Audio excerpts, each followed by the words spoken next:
flashing lights everywhere. Niggas was saying shit about me, they didn't even fucking know me. This is my story. This is what I was doing when wasn't nobody looking. Y'all don't know what goes on in practice or the locker room.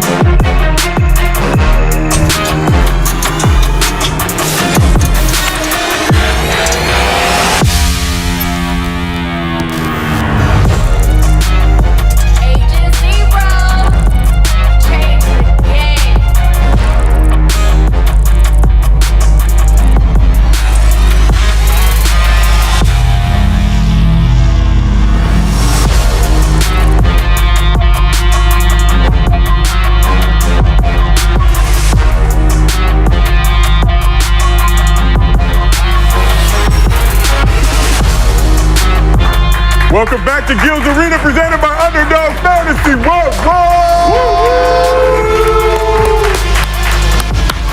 We back. Yes, sir. Day 2. I ain't gonna lie, I'm a little fatigued. It was a tough one yesterday, Gil. It's like training camp for us, too. I mean, you got like 6 jobs anyway. You like What job? You like a Jamaican. No disrespect to all the Jamaicans out there. We appreciate you. You're a hardworking, a vital asset of this community. But back with Gil's Arena, we got the living. Gil, what you wearing today? Hold on. Like billionaire. There's a billionaire boys. You don't really step up the fashion. I think the chat appreciates it. No, I have clothes. I just don't go nowhere to wear them.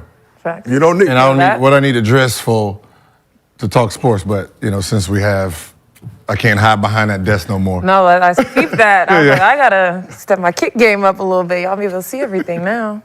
We got Lexi Brown back with us. Woo. You gotta lead the cheers. You gotta lead the cheers.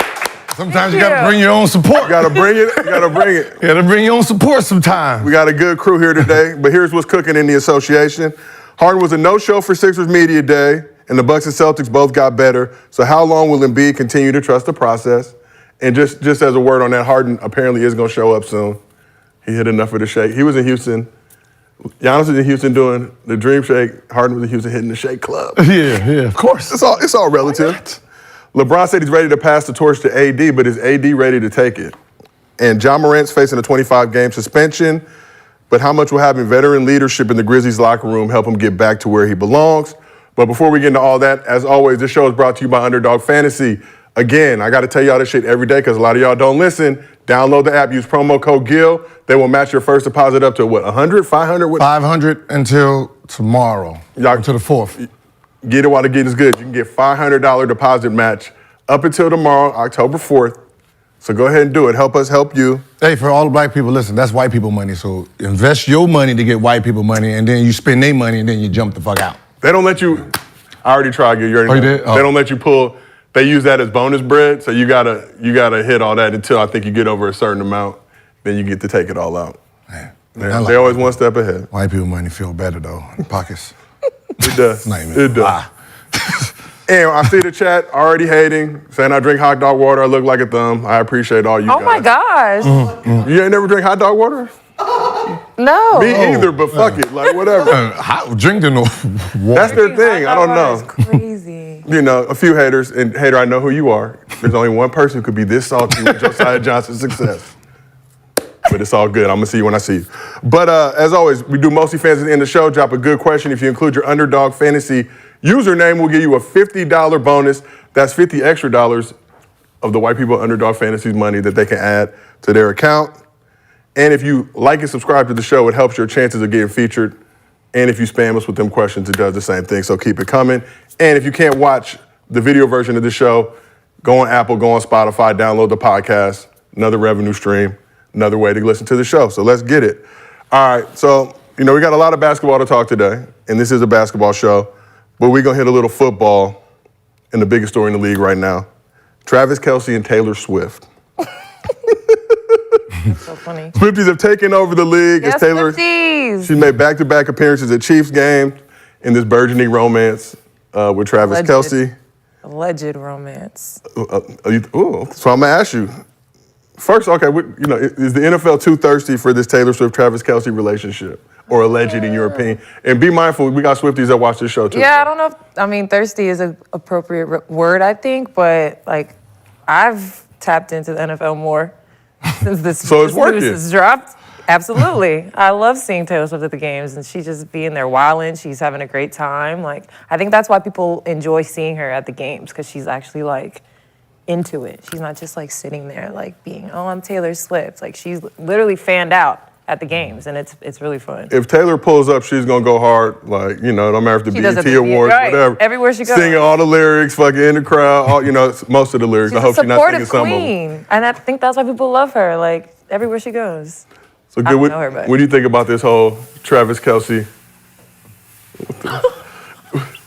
The grand entrance. We got we were one light. Wow. He's back. Them motherfuckers forgot about me, huh? We left the door unlocked for you, pimpin'. We don't know what's going on this motherfucker, They was still at the gate of security, or you had to take the back gate? You know how I go. I was just wanted to make a grand entrance. Wow. You know the grand didn't entrances get are the one of best. those. Yeah, let me crash the goddamn party then. Shit. You feel me?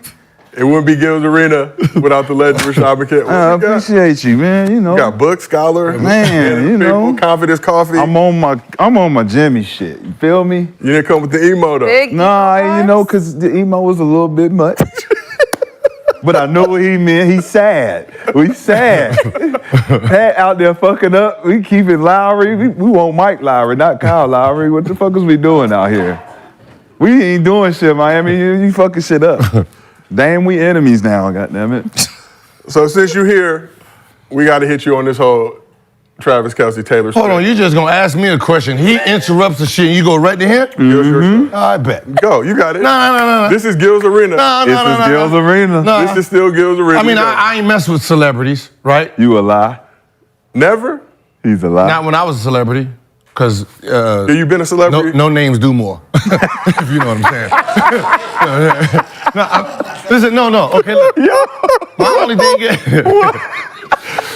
only thing is as will he fumble this one? I mean, it's Taylor Swift, right? As a man, older man now, you have to really understand that the girls you was messing with before, you gotta let them go. Change the phone number, erase all, block everybody, because there's no way you can cheat on But who's Taylor saying that Swift. Travis would want to do that? And hey, we men. Hey. Right, because all them thoughts now, they're gonna be running in there, because that's an easy way to get fame. I'm messing with Taylor Swift's dude. Yeah. You gotta, that's the. This relationship gonna be harder than the Super Bowl. Oh yeah. Oh no, it's gonna be harder. If he breaks her heart or does anything disrespectful, he's gonna become public enemy number That's one. what. Completely. Who you? It's Who you tell? bad. Oh, your phone, hey. Who you fucking telling? Who you fucking telling? Goddamn. What do you, obviously, you dated high-profile celebrities before. What are your thoughts on this whole situation? And like you said, you can't fumble the bag on that, because as soon as they catch you or insinuate that you cheating, or you could be with your manager, drinking coffee. Who is that? Who is that? Well, you labeled a womanizer and all kind of shit. Referees not calling shit on you because it's like, man, we seen your ass last night. You cheated on Taylor Swift. How's that? How is that public spotlight relationship? It's a lot, because as an athlete, we already get attention. Like, I wasn't new to it.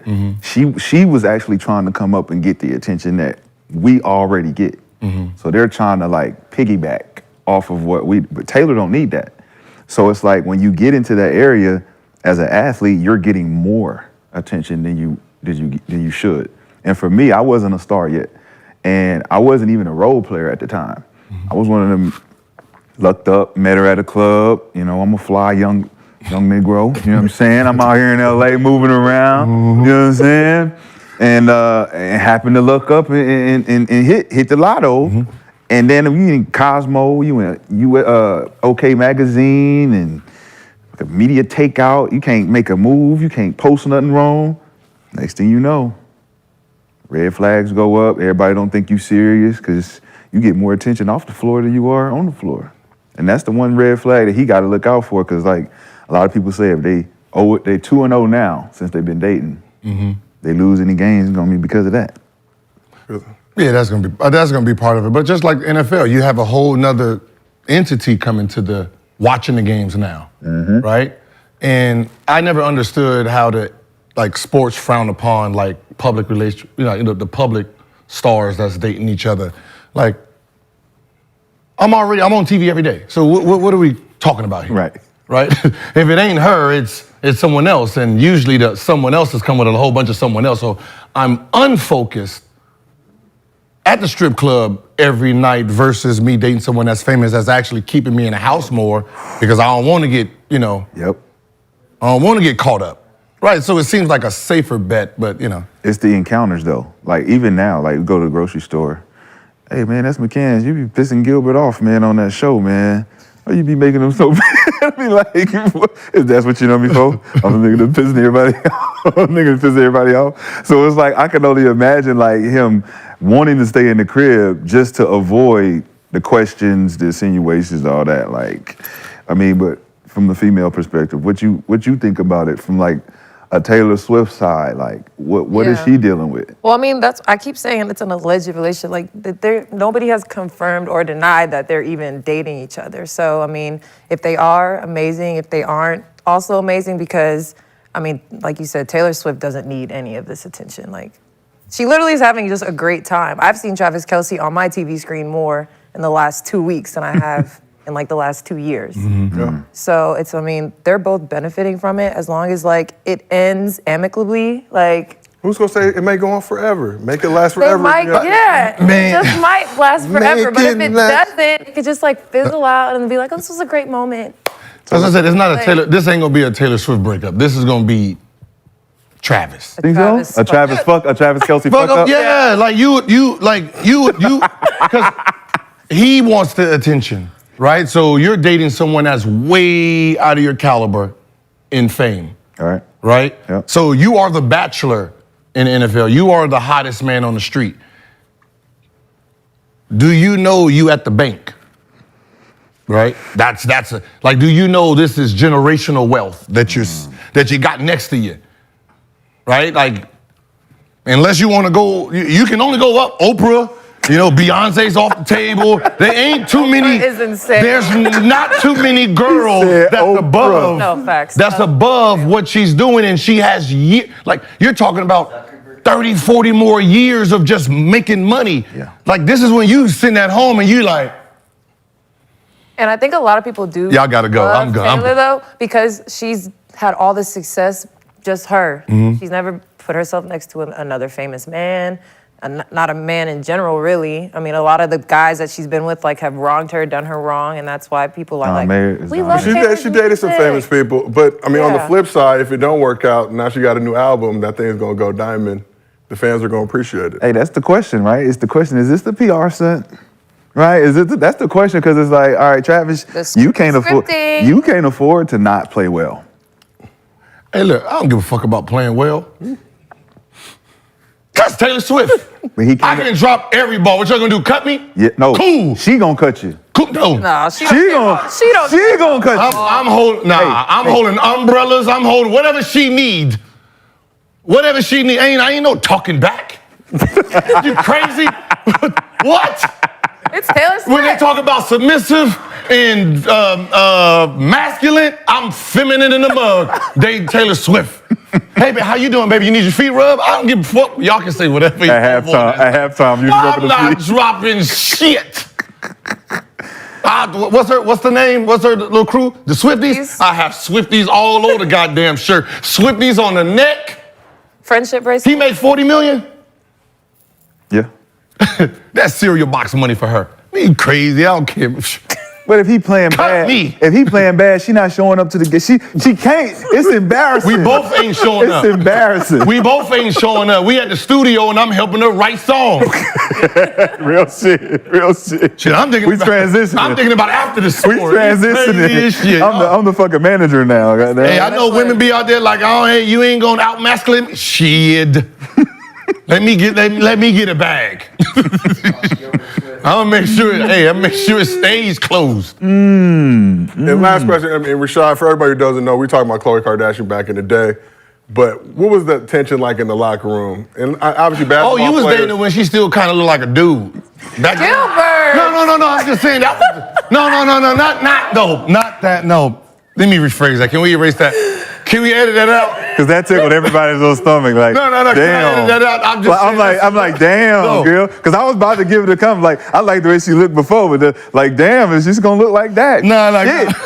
Well, shit. No, I'm just saying. Well, shit. That's when she was being teased. She was a little bit bigger. Okay, that's when she was being teased. Okay, that's Yeah. more little- rotund, whatever. She's a little bit. Me Yeah, and LeBron. she had some cushion for the pushing.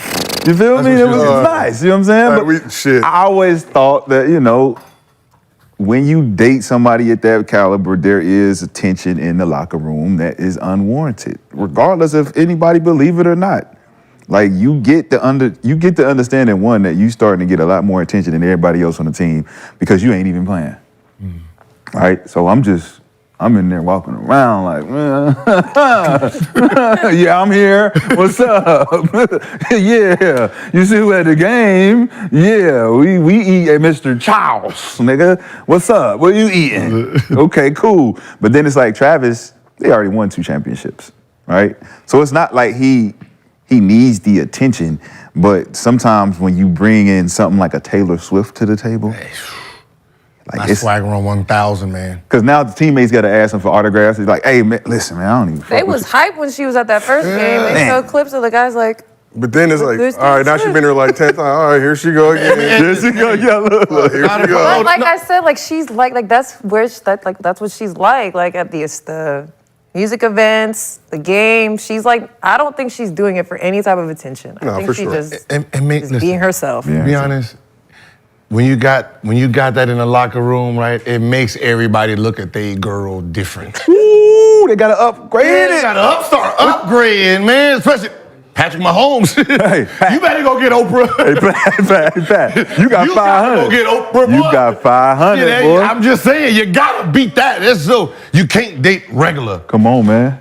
You the star, you gotta. Or you got to have 3 regulars, 3 or 4 regulars. To match my one super. I got a super. You got to have at least 4 Come on, regulars. you already know his birthday. He probably gonna get it like a Bugatti, some shit. Your girl buying you motherfucking sweaters. Oh man, no man, nah. It's time to You gotta trade him. You got to trade him. You gotta Trade him. trade. I don't like this It's time to motherfucker. keep this thing moving, but before we do, just want to apologize to Kris Jenner and the entire Kardashian family. I think they Wallace is fine. They ain't paying attention. We're not trying to have OJ in this neighborhood hibachi time. Listen, man, relax, OJ. Relax, man. So you saying No, That's no, his? I'm not. What you saying? You You saying saying, that's his? No, saying, no. man. Y'all gonna get me. She back look up. different now. She I don't have y'all bread. Yeah, she look like Kardashian now. She look like Kim. She got rid of the juice. All right, let's keep this thing moving and My shaking. goodness. Look, I'm on my shit today. You on your shit today? It's the energy, G. I got He got the energy back. I'm on my shit today. Algorithm is back. I You got got the famous people algorithm. in the Let's crowd go. now. Let's go. Show. Yeah. Hey, hot Yeah. fire in the building today. Show you crazy, yeah. Ain't wrote, not a rapper. Got Man. my bars ready. man, I ain't wrote. Hey, you ain't wrote none of them bars. You just off the top. I'm off the top with them today. I drop an album. Hey, I got a hey, I'm white and I'm Caucasian. I use that for homes all the time, so I appreciate one of the greatest bars of all time. I'm blazing. But let's talk about the WNBA right now. Finals kickoff this weekend. Scriptwriters got their wish. Sure Aces did. and Liberty Sure set to did. square off in a matchup of the league's 2 super teams. Aces are defending champs. The Liberty are making their first finals appearance in 2002, but they've kind of been giving the Aces that work this season. They were 3-2, including the Commissioner's Cup. So, Lexi, we'll start with you. Will the Aces repeat, or are the Liberty ready to win the first chip in franchise history? This is tough because obviously they've been the most dominant teams all season long. My pick is the Liberty because of how they've been playing all season long against the Aces. And I just think for them, they just have a really bad matchup problem. And Candace Parker was the solve for that, and she hasn't been healthy and to help them. So I just think that matchup, having JJ and Stewie, there's not much anybody can do with those two. So my pick is the Liberty. I think they're going to have to steal one in Vegas to start off. But if they don't, then they have to win their 2 in New York. But I'm excited. It's going to be a great finals. Well, let's talk hoop then. I want to know what the matchup problem is, because I look at both teams and I'm like, all right, you got Kelce, you got Carissa. Is her name? Who? Gray? Chelsea. Chelsea Gray. Chelsea Gray, Chelsea Plum. Then you got, Asia. Then you got the other side. They got, Vandersloot and Sabrina and Brianna. And it's like, okay, where is the mismatch there? Is it the coaching? Is it the style of play? Like, when I'm watching, I understand the difference, but I see it being a very, very good series where it's up in the air. And it's like, it's giving the WNBA a real vibe that they never really had, Yes, I agree. where we can watch and be in like anticipation of a good game. Yeah. And that's something I'm like, I think the matchup issue is, as incredible and dominant as Asia is, she doesn't have the 3-ball, and Stewie does. So I'm not sure if Asia is going to get that matchup, probably. Obviously, she's more than capable of guarding Stewie, but that 3-point line for the Liberty is everything. And when they're hitting threes, they are unstoppable damn near. But when they're not hitting threes, live by, die by. yeah. I'm going Vegas. He's all Asia, huh? I'm going Vegas. I mean, best team in the league. Best home record in the league, 19-1. So trying to steal one there is damn near impossible because they only lost one. And even though, New York is better on the road, they've lost 5 games at home. So they are shown that they don't play the same at home. So I personally give the advantage to Vegas for the back-to-back. Yeah. Back to back. So, Rashad, you talked about it before. What does this mean for the league, though? This probably could be the most watched WNBA finals.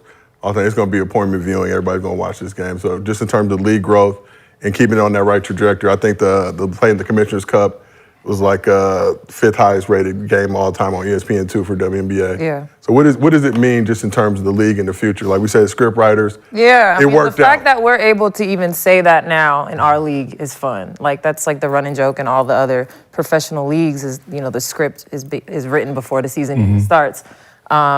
Storytelling is huge with sports now. And like, I think this is the first season where they've gotten it right for the most part. I think there was like some, misses throughout the season, but now everything can't be perfect. But from a player's perspective, you see 2 teams that have an ownership and coaches and GMs and all these people that are like investing in their players and their team. Vegas has a beautiful practice facility now. Have you been in there? Yes. It's what, $40 million Oh my facility gosh. right next to We walked in and we were just immediately pissed. Pissed. And it's the first facility just dedicated to a WNBA team, right? They don't got to share, and it's their joint. Seattle is going to have one, I think, this upcoming season. Okay.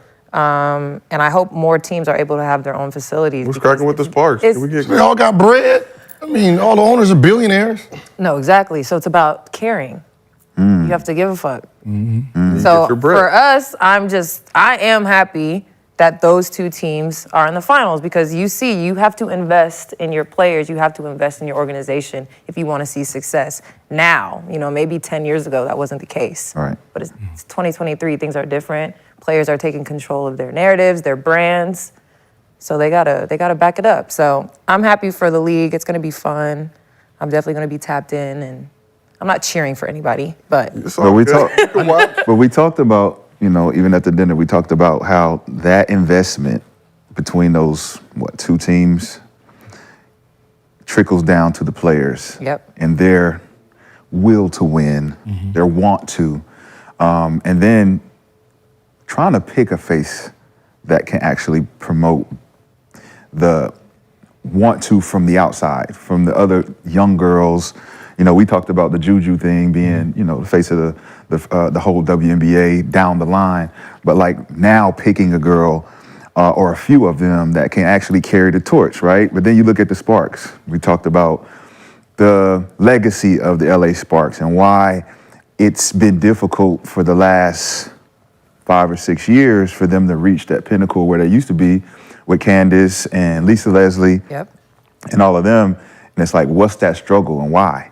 When you guys got the money, to invest into the Sparks, but you're not making the moves to, catapult everybody up. So it's like, what's the hesitation? What's the hold? This was only my second season with the Sparks, so I came into kind of like the rebuilding of it. We just are trying to find an identity, I think, and I've talked to NECA about this. Like, we're not leaning into like the glitz and glamour of being the Los Angeles Sparks. Like, for some reason, like because we're females or women, like they want you cannot be that. In the W, like you can't be the LA Sparks, like, but that's what we want. That's what LA is. That's what the Lakers are. Who you are? Yeah. That's what the Lakers are. Like Hollywood. and like we're just not leaning into that. And I hope that moving forward, like that's what we can do. We have the players to do it. Like me, Chanae, NECA, De'Erica, like.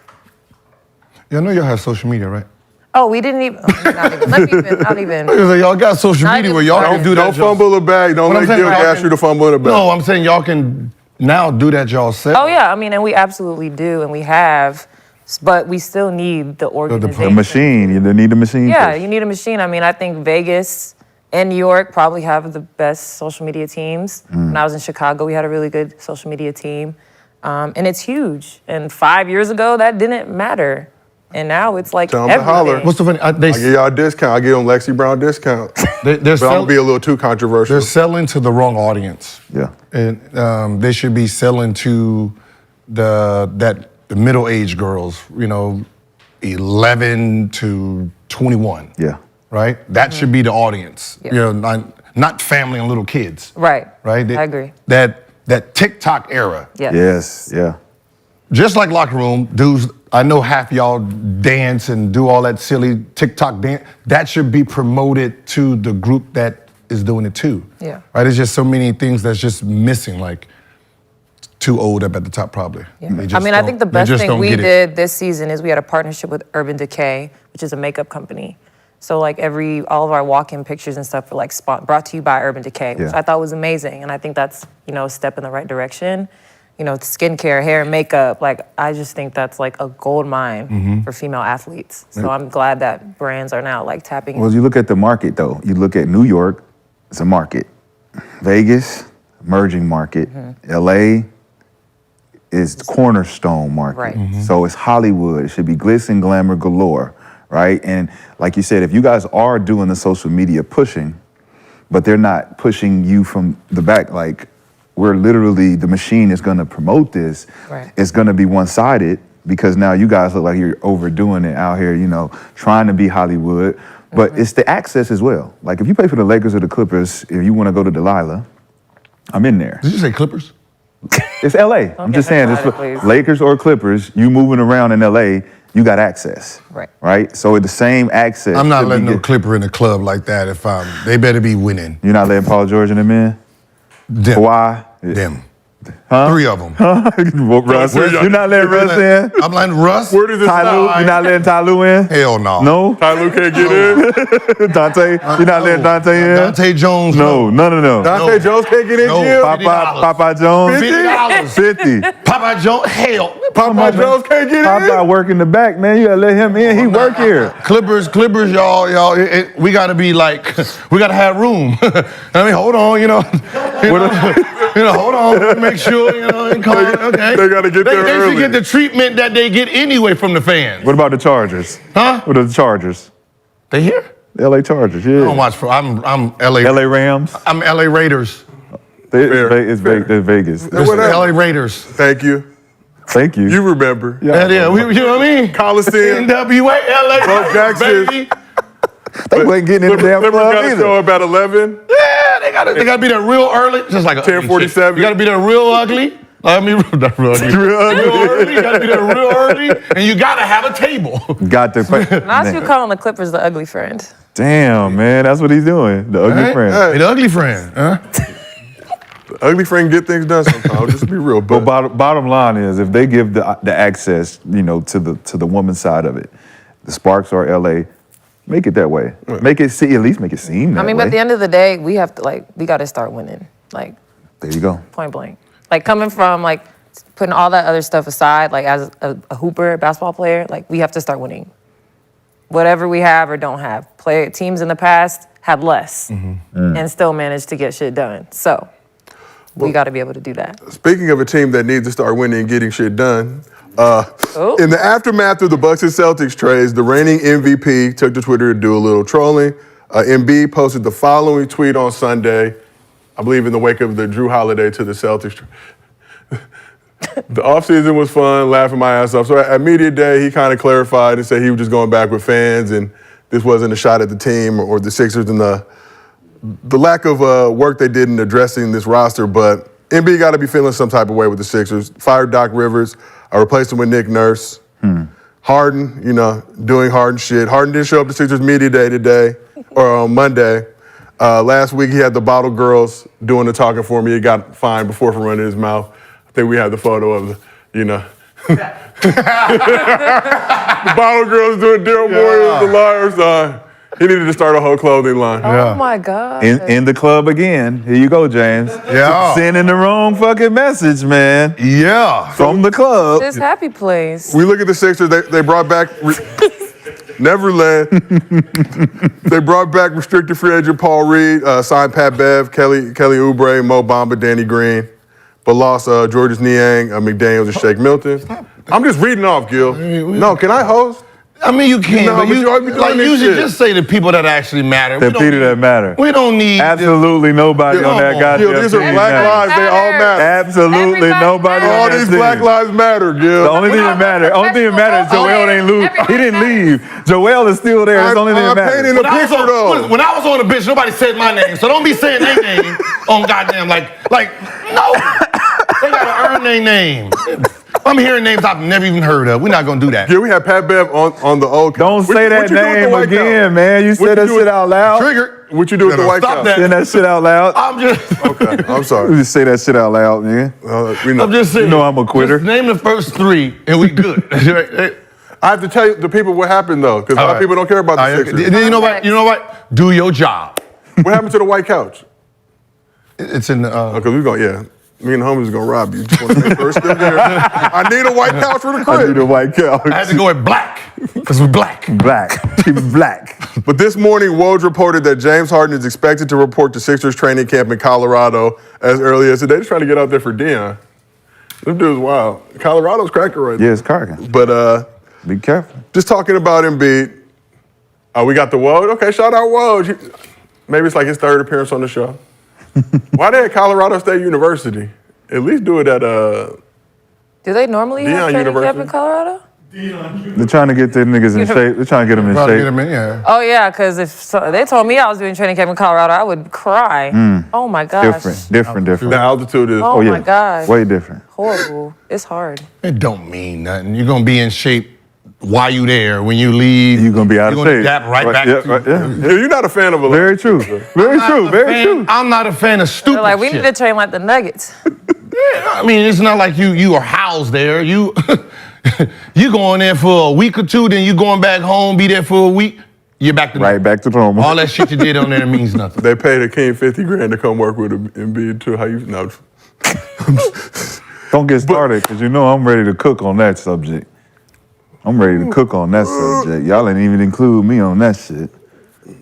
I'm paying $50,000. You paying? Damn right. It's Hakeem Olajuwon. Shit, it ain't got no Pat Beverly.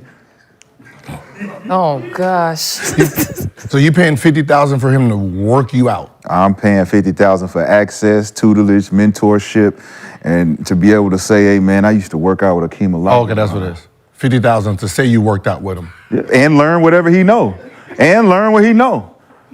Because we got game, and we got knowledge and wisdom of the game, not just moves. No, that's Not just moves. No, that sounds So great. like And- after the week is over, is it like done? Yes. No. Like you can't No, be it's like, not. You can't hit him Yes, you can. like later and be you like, got access. Can you watch this clip? Yes. See? If Like is He's it just watching the week? games. Done? No, Yes. he's not watching. He's the games. watching the games. If he was watching the games, then they wouldn't all be doing the same moves because he will watch and understand their movement to realize you can't do it like this. Let me change it for your That body. ain't how it worked, though. That ain't how the training works. You know that ain't how training works. Because if you don't know a move, all them travelers that you were saying on TV, right? You was like, travel. If you ain't never done the move, you gonna travel until you get it. No, Because it's called training. We training for the move to get it right. Of course, we're not gonna do it like Hakeem. He's been doing it since he was 10. Okay. That's why he's teaching us how to do it. So how many times do I need to travel before you fucking correct me for 50,000? Fuck that. I'm Fuck going the money. Fuck the money. to travel for a week. How many times are you going to travel? Forget the money. How many times are you going to travel before I step in and say, hold on, you're traveling? He's stepping in after every travel. Hey, bro, you're doing it wrong. Do it again. No. You're doing it I wrong. made the cuts.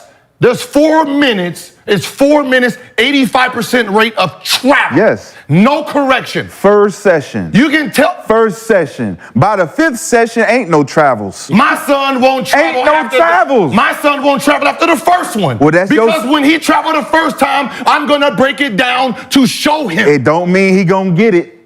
It don't mean he gonna get it because you're breaking it down all do it like this. It don't mean he ain't gonna travel. Because if you're not gonna say travel, I'm gonna say, hey, that's a travel. Travel. Do that shit again. No, it's a travel. Do it again. I'm gonna show him why he's traveling. But you gonna keep doing it till you do it right. I'm gonna show him why he's traveling. Of course. I'm gonna show why his feet is traveling. I'm not gonna let him finish the move to travel. First of all, that's worth, there's no defense when the traveling's happening. That's worth $50,000. That sounds stupid. We talking sound stupid. We talking about training right now. That's worth $50,000 right now. You sound stupid. We talking about $50,000 worth of fucking training right now. Do the move. Do the move until you get it. Nobody's there and you're traveling. Yes. That is a problem. You know what makes it look stupid? That I pointed out that every single client is traveling every move. And then y'all are throwing in who he is, which makes it worse. I would rather you travel on someone who wasn't a Hall of Famer. Gil, you're Don't capping. say he's top 25, Gil, top 3, you're capping. and his whole client list is traveling. Gil, you're capping. Because Kobe Bryant was not traveling. Because Kobe Bryant was Kobe fucking Bryant. Exactly, because those moves that he's making can be made on the perimeter, in the mid post, and in the low post. How about this? And you know why?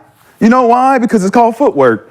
Because Kobe. It's called footwork. It's not called post work. It's called footwork in the detail. Did Kobe have footwork before he went to Hakeem? Yes. Same thing with Melo. Now name. Did he have this footwork? Yes, he did. No, he did not. That's why he went down there. No. That's why he went. I need Hakeem's. How about this? I'm tired of everybody using the Kobe and Carmelo and LeBron. So you want to use JaVale McGee? Because you want to use JaVale McGee. It's like, oh, look what JaVale's and Amari's traveling, but you're not going to say about what Kobe, LeBron, and Melo was doing. They didn't do that.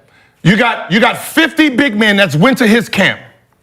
50 since 2000. Oh, trust me, I've done this research. Name me one person that's done the move correctly in the game. Name one person that's gotten better working with him. Don't matter. Don't worry. I'll wait. It don't matter. I know it don't matter. Because we can name other trainers who have trained other players who players don't use their moves in games. They just went to train with these guys, and they ain't get better, and they didn't do all the shit that you're just saying right now, because it's called training. I might go train with somebody and learn how to shoot this way and not take none of that into the game because it wasn't really a part of my game. I just wanted to know how it was when he released the shot and what made it go in so fluidly. That's not my style, but I learned something new, right? So if we say Joel Embiid is little Hakeem, I think we all can make the assessment that that's a fair comparison. Yes, he has footwork. Okay, so if he's little Hakeem and he's the MVP, 30 points a game, how the hell is Hakeem Olajuwon's moves irrelevant? He's training him, or did he learn? I'm not talking about training. I'm just saying, saying he work out with him? How is little Hakeem and those moves that Hakeem are making irrelevant when he averaged 30 a game and he's the MVP? Irrelevant to the people that's going.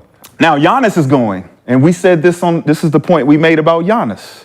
Giannis, if Joel Embiid had Giannis's motor, what would he be? Gilbert said all world, right? And I said, damn, that makes sense because if Giannis, with his energy, if he had Joel Embiid's footwork, he would be what? All world. Okay, so if Joel Embiid is little Hakeem and Giannis wants to go work out with Hakeem, seems like to me he wants to be all world. That makes sense. We are inventing. It sounds like this niggas making the right choice to me for 50,000 and I made what, 200 million?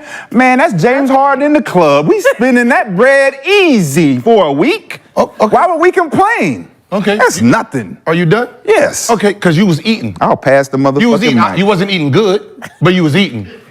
Fried chicken and mac and cheese. So Good meal. Embiid played soccer. His footwork was instilled with him since 10 years old, right? Which means any move I give him, he can do it. Well, unfortunately, if you think you're gonna get footwork a week before training camp, I don't give a fuck who, you can go to God. You can go to God to get your footwork. You think you're gonna get your footwork 4 days before training camp and be all world. Something is wrong with you. No one said that, Gilbert. Don't insinuate. No, it's not. Because if you was real, because if you was really dedicated, because there's a difference between skill work and working out. There's two differences. When you want to inherit a skill, you do that shit from the beginning of the summer. Mm-hmm. I don't go to Hakeem a week before training camp just to say I went to Hakeem for clicks and views. If I'm gonna go to Hakeem, I'm gonna go to Hakeem soon as the season's over with. And we're gonna start my program there. Why did he go to Hakeem? Gil? I don't give a fuck why he did. You need to, because it's a part of the context. I don't give a fuck. He is a countryman. He is his idol, fellow African Nigerian. Hey, I worked out with Kobe and I worked out with KG. I have the opportunity to go work out with Hakeem Olajuwon. I'm going to take that opportunity. For 3 days, clickbait. I'm going to do that, right? Clickbait. Now let's say your clickbait play. Let's just say this, for sake of argument. You don't use none of the moves you learned from Hakeem, right? You're not gonna use them because you don't know him. Because you don't know him, yeah. Right? But you've learned what he's taught you outside of the footwork and the post moves, which is how to read the game, young fella. When you got the ball on the post, read the game. Read the game. I'm going to sleep on this one. Read the game. Read the game. So if his assistant coaches and his coach talking to him, he got a new coach, right? Is he supposed to adjust to the coach in the first week? So if you learn the same shit from Hakeem and you learn the same shit from Adrian Griffin, is it not work the same fucking way? Am I going to stumble upon what the fuck Adrian Griffin is saying to me after the first week? Hey, coach, you said this. Now you saying this. What we doing, man? Hey, Hakeem, man, I did the move wrong. Yeah, the great thing about this, though, the season's about to start, so we can, just see. We ain't gonna see shit. Why are we playing with ourselves? Stop. Did you see any game film? Did you see them going through any game film? That was crazy. Did you see any detail of how you're supposed to play defense? If they play you this way, this is where you go. I got a defender play him this way so he can do the move. They didn't get that on film, Gilbert. They didn't get that on film. I've already called. Have you noticed? Who you call? Have you noticed I called this out? Not one player who's worked out with him has came to his defense. I've already asked. Why do they have to? It's Hakeem Olajuwon, bro. You don't have to defend Hakeem Olajuwon. Shit. You don't. You don't have to. If you call out my training, I guarantee you have a whole bunch of kids I train come at your head. Why? Why? Because they know you cap. But they have to be proven that the training works, not you. It's if I call out the trainer and your ass is still a bum, hey man, that means the trainer's not fucking working. Hey my nigga, you still missing shots. Where's your trainer, bro? I see why you can name me 10 other players that's training with you. They all bums. I see why I was eating so easy. Y'all didn't know how to get better. Y'all don't know how to get better. I don't know what that means. Y'all don't know how to get y'all think this is because I'm an NBA player, I can go sit with Kobe for an hour a day for a week and really process the information, learning how to watch film. Isaiah Thomas, Jason Tatum, Kawhi Leonard, and Paul George can all attest to it, and I think Devin Booker too. But they're not gonna come out and say it to you because they don't have to. They can say, hey, I sat with Kobe, gave me so much fucking game, bro. We didn't even step on the court. He didn't have to. He just told me the game. Did Isaiah told you something that you missed?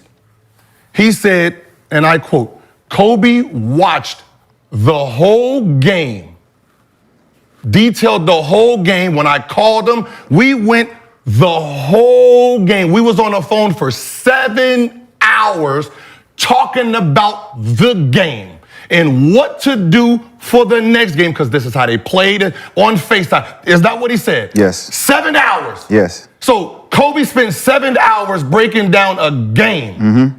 He spent more time with IT on one game than Hakeem and Giannis did in a fucking week workout. Mm-hmm.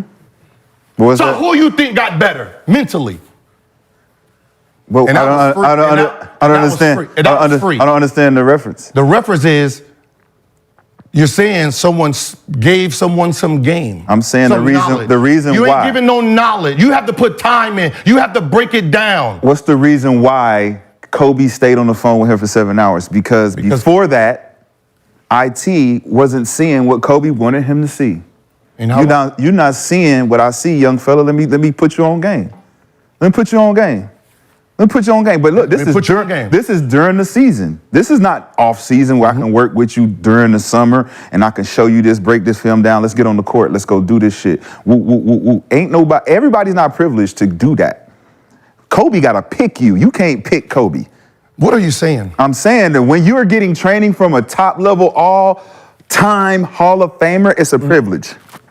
Okay. It's a privilege. And if it costs $50,000, nigga, pay that $50,000. So you're saying Kobe spent 7 hours on a game, and you saying that I'm working real life with this man who's spending an hour and a half with me, and he can't tell me I traveling? Yeah, he is telling you you traveling. He is telling you. Then how am I This motherfucker, JaVale McGee, that's my teammate, love him to death. He was Steph Curry from the 3 in traveling. 7 for 8. He did 8 moves, 7 travels. Now, Hakeem, this big legend, you can't tell me after the first time he traveled, hold on. This is how you're supposed to do it.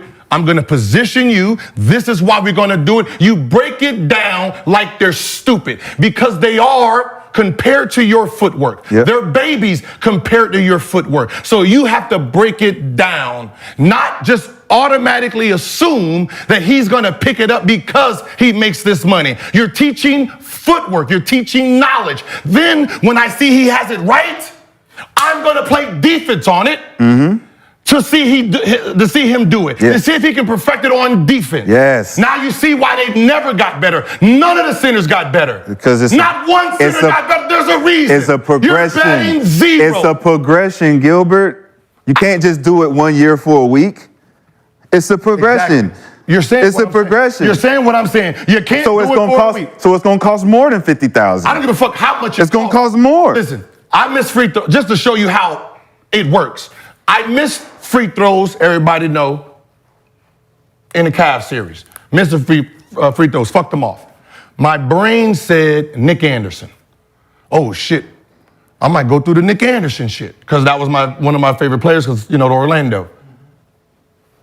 I went through every mental coach. I want to find someone who's strong with mental. Found Frank up in San Francisco. He was a special ops guy. Soon as the season, 2 days, I'm in San Francisco working on my mental. I didn't wait a week before the season started to work on me. From the fucking beginning, soon as it started, because me learning it there set me up for the rest of the season. Now you go look at the rest of the season. That's when everybody's getting their ass barbecued. Because my mental was different. You can't teach some shit in a week. I'm sorry. You didn't need to go shoot a bunch of free throws. You didn't need to go do all that. You decided to. All you needed to do was get you a little release and relax. No. Oh, Lord. Because you was doing too much. You're doing too much. You're doing too much. You're doing too much. You're doing too much. You're thinking too much. And all I'm saying is, like, you went through all this shooting. It's like, man, nigga, just relax, bro. You went and did all this mental coach and free throw shooting, and nothing changed in your game. Nothing changed in anything, but you just thought now that, I went through all this shit that I should be a good player. Ain't nothing changed in Gilbert game. Gilbert's still a killer. He's still a killer. Only thing changed is he thought he wasn't going to miss now. Nothing changed in my game but history. I still have the record. I'm talking about from the free throws, man. I still have the record. I'm talking about from the free throws. No. I still have the record in Staples. I have the record in the Phoenix. Scored 60 on Kobe, 51 on Darren Williams. I was 46 for 51 from in the game shots, in the period shots, and in the half shots. I became the most deadliest man under 3 seconds with the ball in history. We're talking about the free throws. In history. We're talking about the free throws, though. I won 4 games off of free throws. Game over. My confidence was so high. Game over. I got 2 free throws. No, y'all can go to the locker room. This ain't last year. This shit powerful. So why you didn't have that mentality when you missed them free throws? I didn't know I needed mental help. Huh? Didn't know it. We hoopers. But I know when I... Hey, so you mean to tell me you needed more confidence? Yes. Okay, that's all I wanted to hear. Yes. I needed a stronger mind. It broke for a moment in the game. I broke concentration. Okay. Now I had to go somewhere where they can instill. So you needed an outside source to help you. Oh, somebody else besides Gilbert made Gilbert better? Oh, that sounds stupid as hell now. So Greek the Freak need outside Absolutely. to get his foot back. Hey, absolutely. I'm asking you a question. I'm not insinuating anything. I'm asking you a question. But he went there for a couple of days in the week when I spent a month, 6-7 hours a day being tortured just to keep this strong, to understand what willpower was, so I can apply that willpower in again. If I'd have went there an hour a day for 3 days, no. That's what I said. Like, y'all think that you can just use your name and get people better? Yes. Like if it was that, it's called inspiration. It's inspiration, bro. Everybody in school would get A's then. No, it's not. It's not how it works. I know that's not. That's not how it works, Gilbert. I know it doesn't. It's not how it works. Exactly. Because you have to put the work in, bro. Exactly. You can be inspired, though. You can be inspired. If you're inspired and you don't go do the work, then it's nothing but inspiration in its purest form. You just like, man, I like that. I wish I can do that. I don't know what you're arguing about. I'm just because if I said that my teacher's teaching me algebra and I go there 3 days a week for an hour, will I learn algebra? No. So you think you can learn this high level move just because it's the person? No. The answer's no. The answer's no. So yes, it was a waste of money, because you started late. Now, if you said at the beginning, I'm gonna spend $50,000 on Hakeem, I know mentally, okay, Hakeem has the whole summer to work on you. Great investment. $50,000 a week for the whole summer, great investment. So a week before the season starts, get the fuck out. So is that's like trying to get in shape a week before. You didn't do shit all summer, but then you want to get in shape a week before the season starts and think you're going to be motherfucker out there killing? Hey, no. Giannis did not come out and say, I'm going to have the greatest footwork of all time when the season starts. He said, I'm going down here to fuck with my guy. Clickbait. I'm going down here to fuck with my guy. I went out there to work out. Yeah. Okay? Then don't say you're going out there for footwork. You went out there to be He never did. Worked out. He never did. Listen, I went to go work out. That's it. Well, you can't work me out. Welcome back. Let's keep this shit moving. You can't work. Welcome back. About 29 good minutes to get this whole shit going. Don't work me out. Get me better. Don't work me out. But let's talk about Welcome Embiid back. now. Embiid looking at the Celtics, looking at the Bucks. Both teams getting better. Lexi, we'll start with you. Obviously being over here chilling, just marinating, let them do what they do. Yeah. But how much longer will Joel Embiid I didn't trust say the I wasn't process? gonna let that nigga get me today. I got him. Got Got him it. anyway. You know what I'm With here that for. dumb talk. They gonna tune into this championship ring at some point during the show. They're gonna show this motherfucker on why I am the motherfucking energy rookie of the year, the whole 9. Underdog Sports gave me the championship ring. You got the ring? The ring, you know what I'm saying? Okay. For a reason. You feel me? They sent it to me, you know what I'm saying? They said, hey, congratulations, welcome back. Can you show the people at home? Yeah, you can go ahead and show them. Go, where y'all at? Yeah, come on and tune into this motherfucker real quick. He do got the ring. But, Lexi, how much longer will Joel Embiid trust the process? The process is done, I think. It's over Finito? with. Yeah, I don't know. I think it was like a fun little slogan, and then it became an expectation, and now I think it's just the past now. And then throwing James Harden in his drama. Like, I don't think it's fair to Embiid, and I don't necessarily, love his antics or whatever, but he's one of the most dominant players in the league, and he deserves to be surrounded by people that are serious about winning.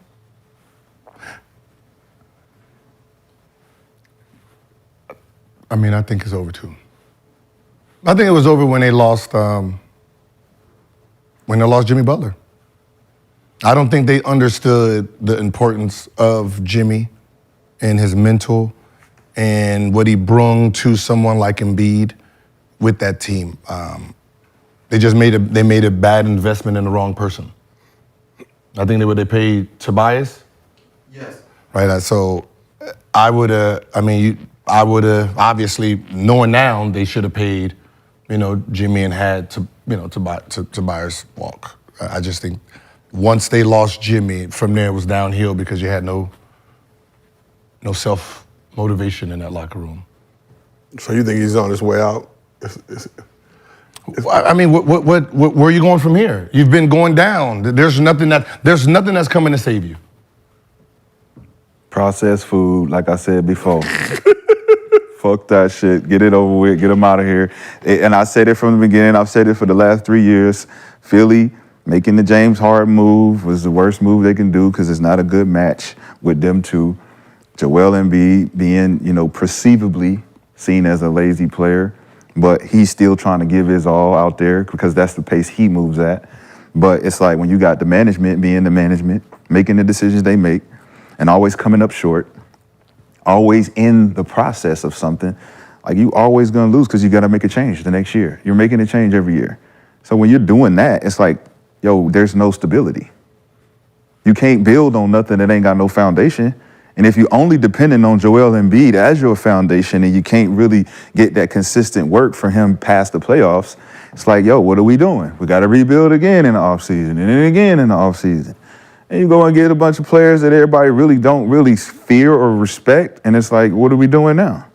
And that's why he said what he said. He could say he wasn't trolling or he was doing the shit with the fans, but he really meant that. Yeah, for sure. So looking around the league, Gil, start with you. Looking around the league, it's basically an arms race now. All these teams at the high level are competing with each other, trying to put together the best roster. What team would be a good fit for Joel Embiid if he did decide to say, fuck it, process is over, I'm out? A great team for Embiid. That's tough. How old is Embiid? What is he? Is he 28, 29? Google. He's 29. Be 30 in March. Without breaking up teams. I mean, Golden State, would you get rid of Draymond and Wiggins? It's got to be a star for a star, though. If you're rebuilding, you probably don't want a star. I feel like Morey's going to want a couple of stars. If he wants a listen, we over that Morey. We want stars shit. Like you listen. We remember. Look, training camp. You didn't like this person, and you got him. He said, "We've stopped. Right? You rebuild. So get back a bunch of young pieces that can build with each other. Minnesota For Cat? And Edwards. That could be interesting. Nah, That's not enough. I'd rather give her Rudy. You gotta give up both. I give up both of them. Hey, Give up both of them. Which one got all them pointless at Utah? Who got all them dumbass picks? Yeah. It got to be somebody of value. Memphis. I was thinking Ja too. No, not for Ja. Not for Ja, but with Ja. With Ja. It has to be someone who's like they're young enough to build with him, and he gets to that 30, 31, they priming. Other than that, everybody got what they need right now. Yeah. I mean, you go to Dallas, they don't have enough young pieces that they can keep the people they want. Like, for me to bring in Embiid, I want to keep my stars, inherit him like everybody else has done so far. Yep. What about a spot like OKC? I'm just going to throw it out there. I thought about it, but it had to be a multi-team trade. It had to be a blockbuster. I feel like they got enough assets with the picks and all that shit where we'll give you a bunch of this shit. But the problem is, they're young. Yeah. They're still learning. And it's But like too the young, Kings, SGA. the Kings, the Bulls,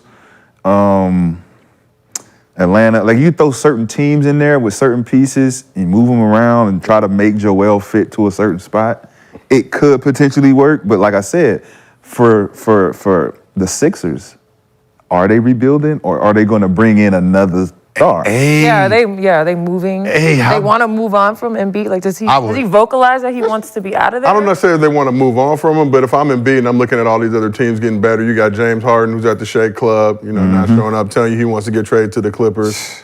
What value are you really going to get for Harden now at this point, just from another team around the league? Bucks. Who they giving up? Give up Middleton. Give up Lopez. Portis. And Portis. Give me Embiid. That's cheating. So you keeping Brook too? No. Oh, Brook gone. Now I got Embiid at the 5, and then I got Greek at the...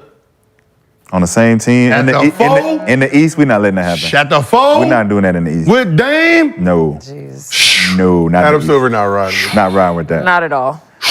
Not happening. Hell. But they got the pieces though. Is Middleton enough to go to? I mean, like Middleton, Lopez, and Portis gone. Yeah. with Maxey and Tobias. What does that mean? James stays. Yeah, keep whatever y'all want over there. What about the Knicks? It's New York. Yeah, you gonna come on. All right. Oh, I forgot. We got New York smoke too. Damn. No, I'm just saying it. Every city No. they need. The best thing about the Knicks fans, the only enemy they have is the Knicks. That's the only team they hate in sports, right? New York fans hate the Knicks. That's the only team they boo. So you ain't got to really worry about them. They just eat each other. That's so. Hey. Like, Jersey, not Jersey, but Brooklyn come in town, Boston come out in town. They booing New York Knicks when they play bad. Miami. They ain't got no. Tyler and Bam for Joel. It's just him and Jimmy. You want to be able to keep your 2 stars at so you can have 3 stars. Everybody got 3 stars. Got now. 3 stars. Everybody got 3 stars. But we done made it without 3 stars, bro. Who? Confident. Miami. 2 out of the last 4, we've made it without literally just Jimmy, because I wouldn't consider Bam I would consider him a rising star, but not even, because he's not consistent enough to be considered a star. So if Jimmy can get there by himself with just the confidence, give me Embiid, where I got a nigga like Giannis on my squad that can give me 30 and 10 every night. The Heat would get that motor right. Then we get rid of, send Kyle Lowry ass to Chicago, let him get back with his bromance with fucking DeMar and give us Caruso and Kobe White. And we rolling. And we rolling. They're not. I don't think the Bulls would do that. Why not? For Kyle Lowry, just to make DeMar feel good, him and Levine? Hell yeah, they gonna do that shit. I think we haven't seen the last of these, and it's kind of fucked up when you look at the bigger picture now with these super duper teams, right? Like we had the super team era, now it feels like it's shifting towards that, where these dudes are eventually gonna be like, if I'm Embiid, like, yo, you gotta get me with Steph, you gotta get me somewhere. Yeah. I mean, there's no other way, because even a basic trade at this point, if I'm looking, it's like, well, damn, did I get better than the Nuggets, the Lakers? Did I get better than the Celtics or the Bucks? If I can't say yes, or even in theory, I'm not gonna fucking rock with that. Like, you gonna send me somewhere else where I'm gonna be doing the same shit over again? Or is that how Giannis is feeling, getting a surprise Dame? Because if Dame doesn't go to the Bucks is in the same position that Philly is in. It's kind of like, we got the same fucking team, man. What we gonna do? Get swept up the fucking. But I would say the difference with the Bucks is obviously Giannis was hurt in that first round when they lost to the Heat. If that squad is healthy, no, I watched that game. I watched that game. In theory, though. And I mean, in theory, but listen, as a player, when you like fall somewhere, right, and you go into that summer, like you're watching teams improve. Yeah. And when a general manager says we're gonna sign our players back, that's not an improvement. No. That's not motherfucker signing the dude who averaged that ain't an improvement. Signing, we're gonna keep our own players like you. He just signed this person. They just signed this person. They got better. We're just staying the same when we sign our player back. We're not getting better. And I hate when teams go into the summer thinking they're just good. Yeah. How they are. No, you have people like Denver. We won a championship. Everybody's coming after us. Yep. right? We gotta load up. Yeah. They loading up. We can't just say, yeah, we was good. We good like this. No. You gotta get better. Gotta get better. Like, Golden State, they lost. Yep. KD, please, come on over. You had KD to a 73-win team. I'm just Come on, you know what I mean, like, y'all, they gotta really think. Like, we lose, we 73-9. And got 73-9. We KD. losing the championship, right?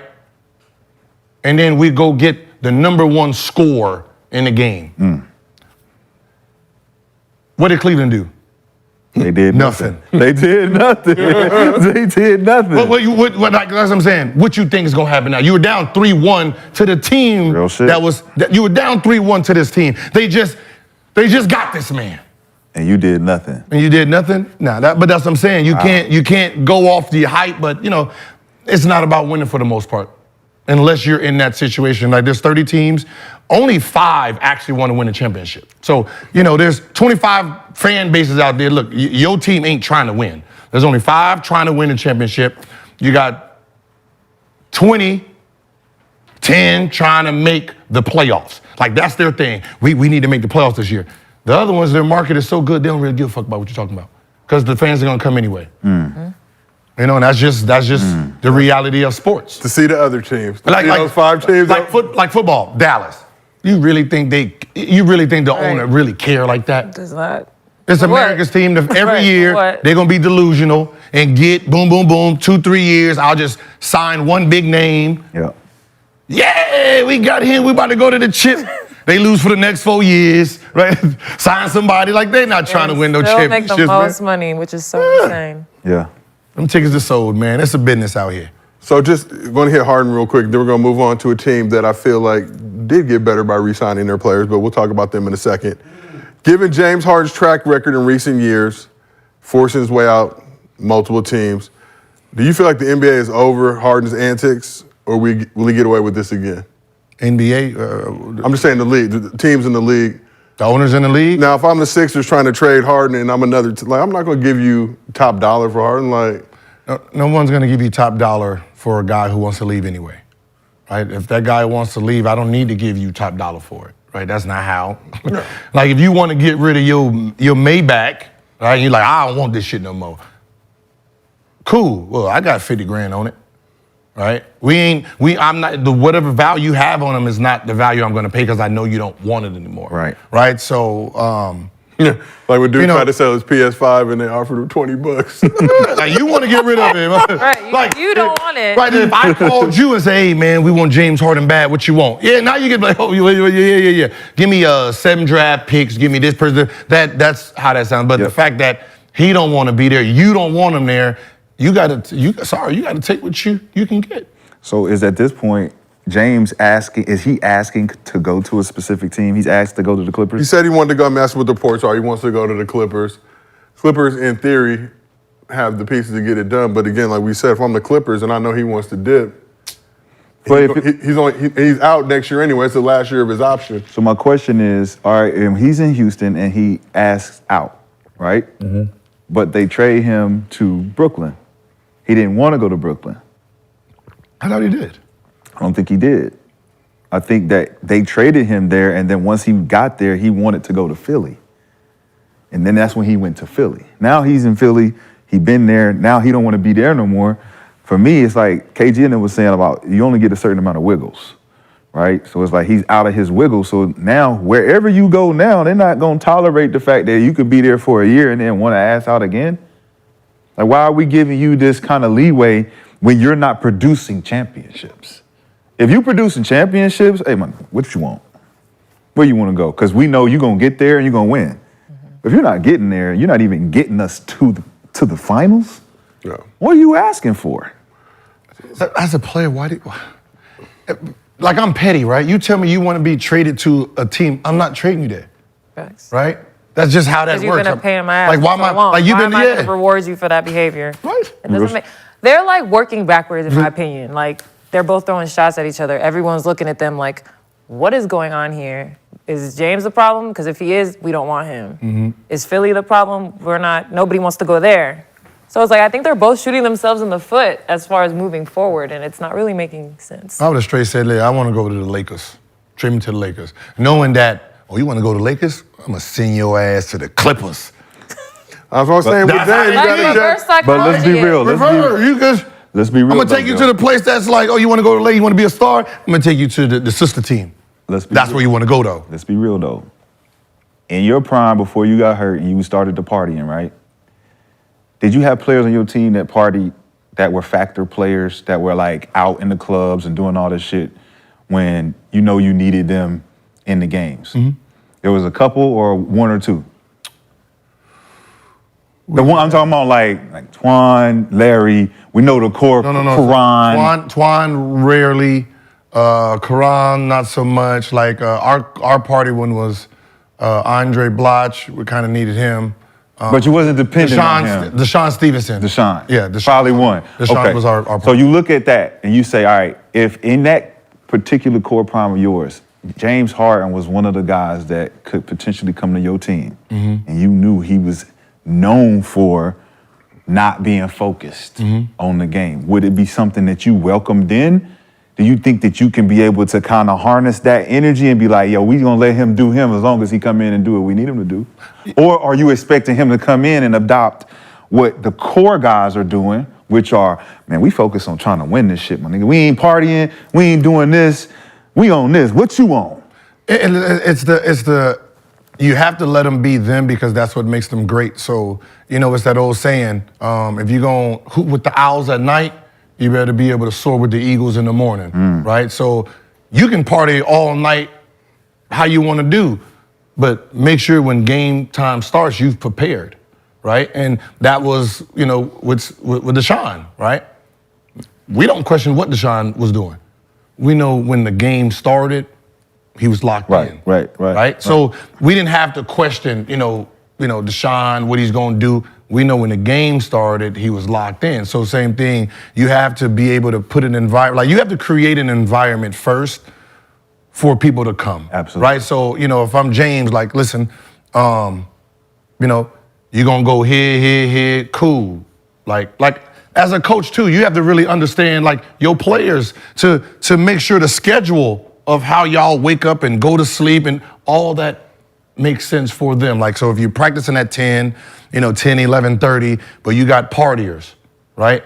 I might push it back to 11 to 12 or 12 to 1, let them get enough rest. So when they come to practice, refreshed. They actually are receiving the information I'm saying versus waking them up and they just moseying on through practice and then we didn't really get shit done today. But so there's like things that you can do as an organization to feed everybody's elements. Right.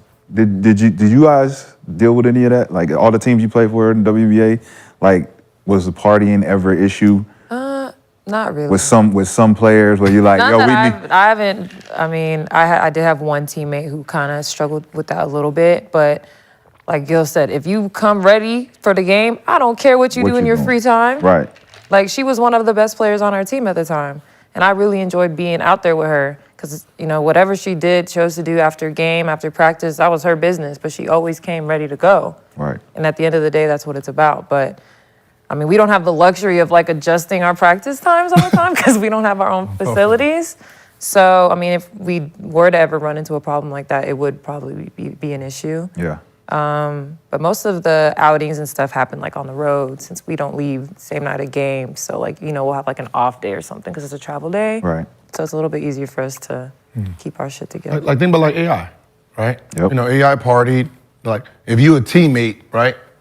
What are you telling the man who plays the hardest on the team? Or who's the best player on the team? You know what I mean? He's like, I can say if he was the best player, he's kind of late. But the fact that he is running through, he's jumping in the stands, he's sitting there going like, it works for him. That's his environment for him to thrive. Like, sometimes, when we get to a certain level, right? Because it's mental. Yeah.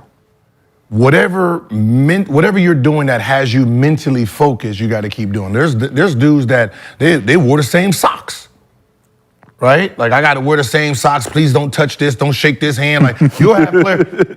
Yeah. Shooters. I don't know Shooters. If you couldn't shoot the ball, I'm not shaking your hand. I don't want I don't want whatever you. I You don't want that mojo. We Bro, you're not shooting with me. We gonna dap up. We gonna dap up. We gonna do one of the or the left hand. But I'm not shaking you on game day with my right hand. But that was my superstition. Right. I'm not shaking. If you can't shoot the ball, I don't want to shake your hand. I don't want that energy. I'm cool. You gonna fuck me. You gonna fuck me up. I'm gonna inherit your shit. You gonna inherit mine. I'm thinking we gonna switch powers or some shit. But that was really a thing. Right. Like how many times during. You probably did. You have your routine, right? Right. Like let's say you shoot, you do 30 minutes, you're shooting by yourself, like you got your vibe, and then someone walk in, right? And they look like they're about to shoot. Did that ever fuck you up? Absolutely. Right? Like, What you doing, bro? yeah, wait, hold on, man. You about to shoot? Especially if they were nasty. Like, that's what I said. It'll mess your whole mood up because, like, are you trying to shoot? What you dribbling for? Like, what are you about to do here? Throw some shots? Just Like, in my no. way, man. Like it really messes you up when you because a routine is what makes you successful. You identify. I scored 30 or hit 4 threes with the routine. With the you did routine, that day. yeah. And you try to mimic it. Yep. So when someone throws a wrench in it, You know, Where's at that your point when you're off, you're like, cause that dude right there, like now before I the don't game. like homeboy. don't like homeboy said hi at the wrong time. His hi fucked me up. What up, hilarious. GA? Like, man, this nigga, man, No, it's avoiding you facts. at all costs. So let's keep this thing moving and shaking. Interesting to see how this Harden thing is going to play out. Gil, you had mentioned the Heat a long time ago. Fans weren't rolling with that. They've struck out a few times now.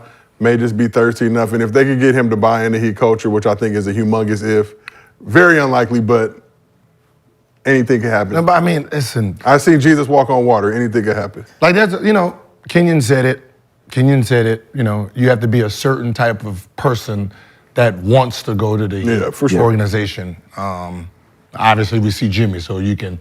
And then KG was talking about that Heat organization, and it's different, right?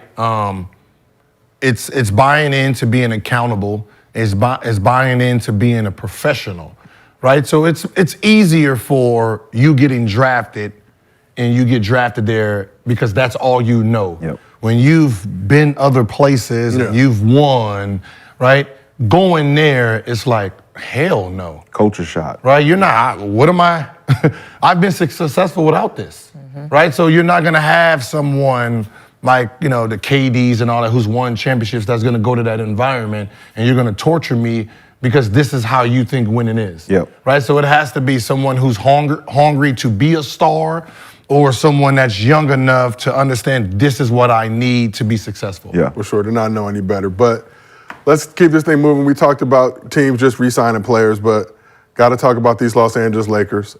We're busy this offseason getting the roster right. Gil, why are you making that face? I'm not even making no face. No, you about to put the He's a Suns sleeve fan joint now. back He ain't on. no Lakers fan no more. He's a Suns fan. But re-signed Austin Reaves, Rui Hachimura, Jared Vanderbilt, and D'Angelo Russell, added Gabe Vincent, Christian Wood, Torian Prince, Jackson Hayes, and Cam Reddish, who still, a lot of people I feel like have given up on him, but not quite ready to do that just yet. I feel like Cam got one more in him, as the kids say. And they had a solid draft. Post-trade deadline, they were one of the best teams in the league, rode that momentum to a Western Conference Finals, where they ended up losing to the Nuggets in the minimum amount of games allowed. What's that called? It's called... I like how you phrased that. You like that? That was nice. He thought he was slick, right? Yeah. I'm gonna avoid saying sweet. I like how you. But Gil, I phrased see your that. face. But did the Lakers get better this offseason? I mean, as a team, you got better pieces. Like you have great fill-in pieces to you got a team. Right? Is that what we want to say here? We got a team, right? Like our problem ain't the team. You're not excited? Our problem is we have 2 star players and one is not healthy all the time. Yep. Right? So are our role players good enough to make up for, when, Davis is out versus every team who has stars? And that's, if everybody's healthy, I like our unit. Right? So, the healthy we squad. a healthy squad. I'm like, okay, we cool. Like, I'm not saying we're gonna win the championship, but we cool. I think He you just got wants to be better. healthy. We good. He said it. Huh? He said he wants to be healthy for all 82, right? That's what he Oh, said. yeah. He said that shit last year. He did? We're not listening to that Oh, I was shit. like, he gonna put it in the universe for the first time vocally. Fuck 82, 60. Manifest. Give us a good, we Right. in LA, give us a good rolling 60, and we rolling. You take them 22 off. They did. No, they we got don't have- better. We don't need, we need 75. Ooh, You That's a asking lot. for a lot. that's a That's lot, a lot. good. But give me 60 and a good playoff. I don't need what's the minimum? Remember what you said about 65 Bo? for the all NBA teams. You said So 65 for the all NBA. So you basically saying we don't want you as an all NBA player.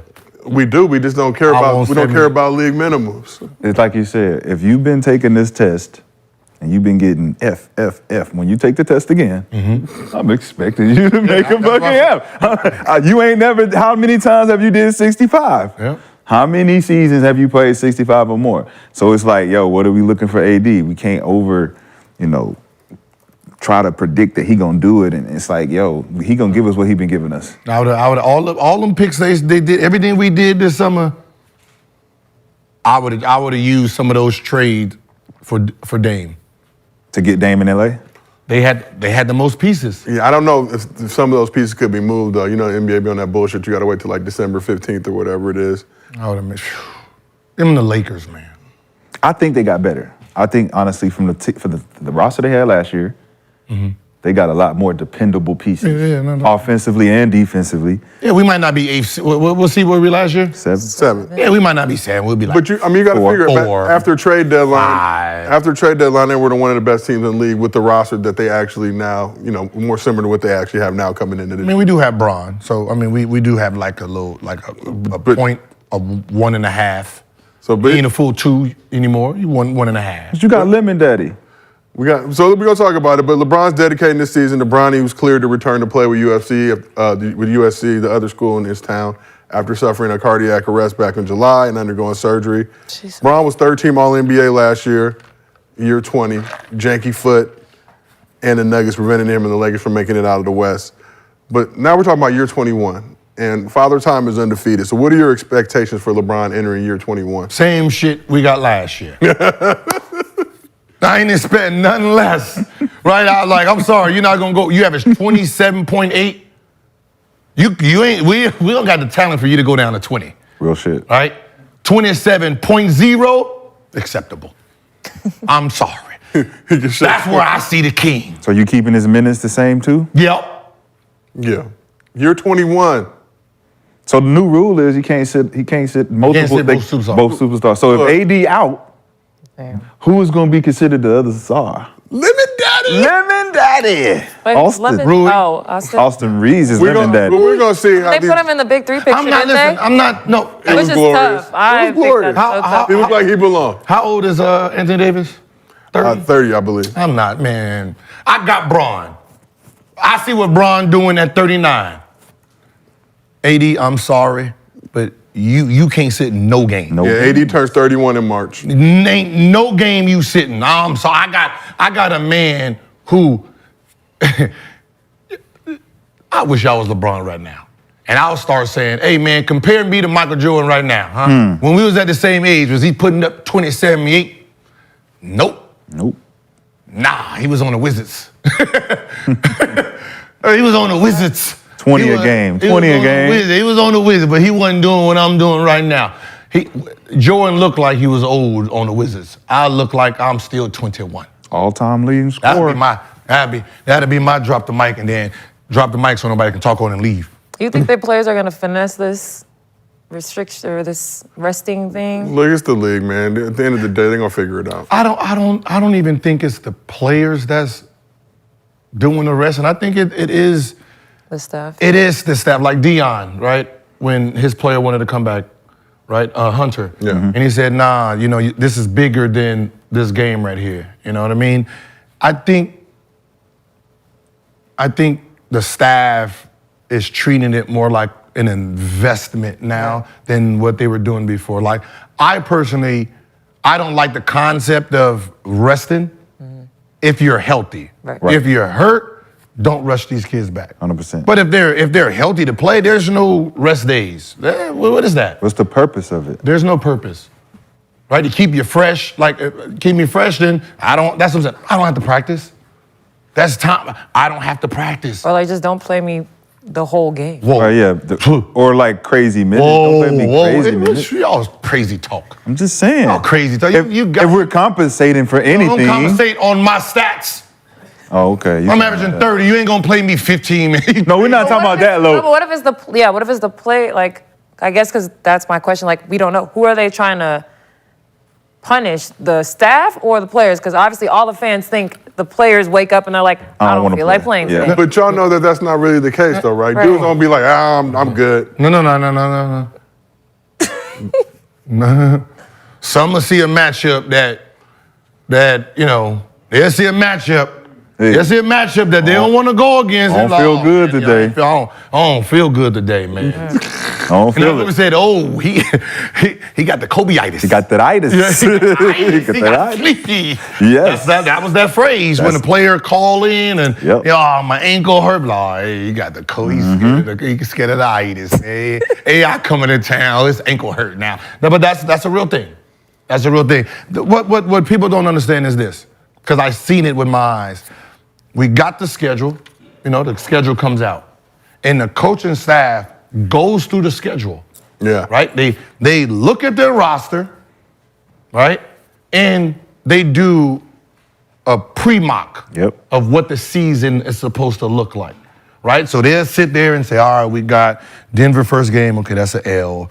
All right, we got the Bucks, L. All right, we got Houston, we're gonna win that. We got this. And they go the whole season and come out with the record. Right? So now when the season is going, and let's say we have the Denver and the Bucks on a back-to-back, right? I have 2 L's here.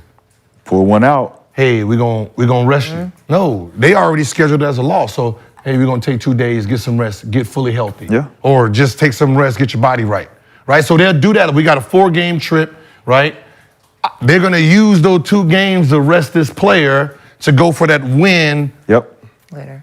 With so many variables in the league, though, so say you've got those 2 games slated as an L, but Joker and Giannis aren't playing those 2. You switch it? We might steal one. Yeah, we might steal one. And it changes our record based on the mock draft. And I'll get you one on. Because you're gonna lose games you thought you was gonna win. You're gonna win games you thought. But that's how it's like a foundation of how to when can I sit up? They don't wake up in the morning and decide these players aren't playing. Like that's not how it goes, but obviously fans think what they want. But Well, you talk about load management rules and all that type of situation. I feel like LeBron needs to be grandfathered in. It's like, look, once you get to a certain point, like if you have the all-time scoring record, all right, you can do what you want to do. I feel like those rules should not apply. I'm just saying. No, it don't affect. I mean, it's just, listen, load management was for health reasons and health reasons only.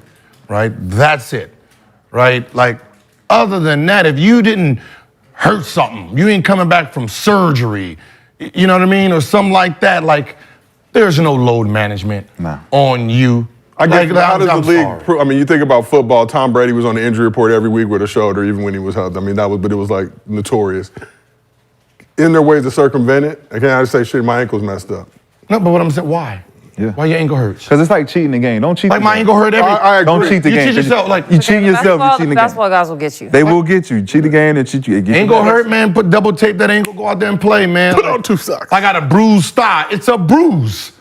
Or at It ain't least a broke bone. It ain't a torn. Or at least go out there in pregame and see if you can go. You know what I'm saying? Like I'm trying, but I ain't gonna be able to go to. We all know with a bruise, put some icy hot on it, whatever that's gonna stretch that motherfucker out. You get a few down backs, you're good. Good to go.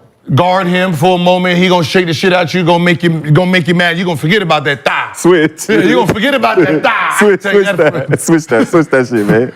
Like, but that's it's really just like you owe yourself. You owe yourself your stats. I'm sorry. You like I know LeBron ain't gonna look back in history, right? But I know Kareem do. Kareem thinking about them games he missed. He missed and he didn't play and he was fucking around or whatever. Now someone caught your scoring title. I know Jordan wish he didn't retire and do all this like, if I could go back in time, like I gotta think that someone is coming at some point in life is coming after me. So if I'm LeBron, think about the record he had. He should have had that 3.5 years ago.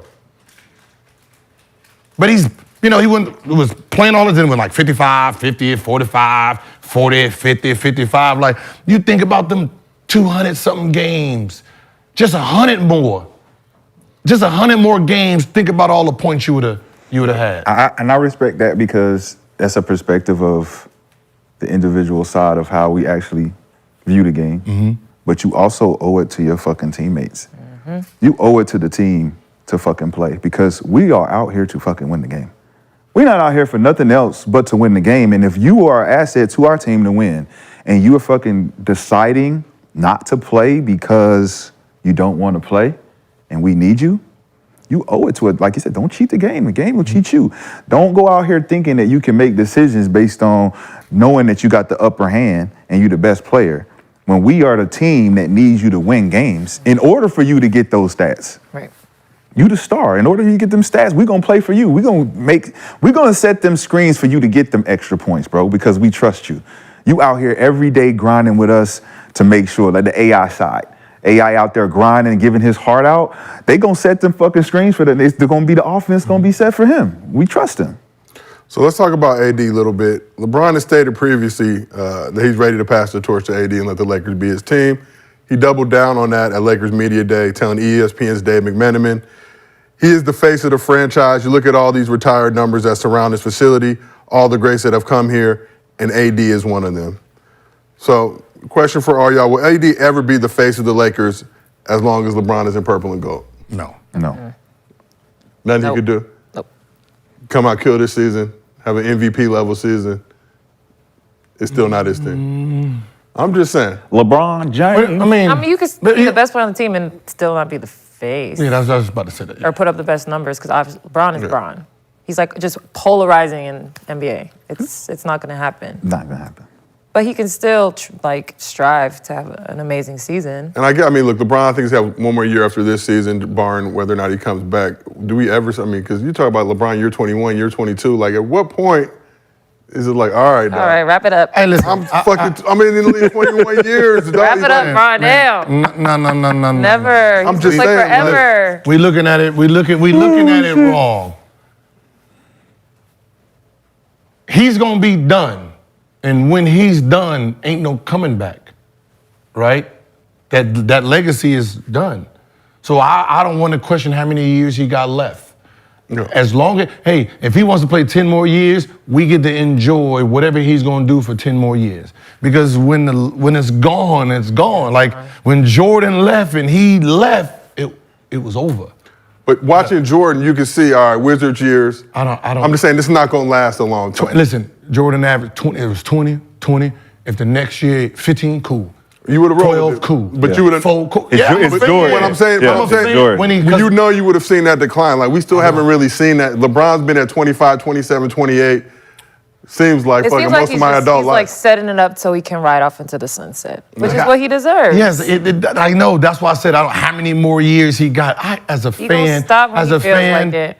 I want him to play forever. Just enjoy I agree. enjoy what we see because we probably never see something like this again. I'm a LeBron stan, but my point is, we still haven't. You're waiting to see that drop. Not waiting to see it, but the inevitable drop off that any player has, and you're still not seeing the shit.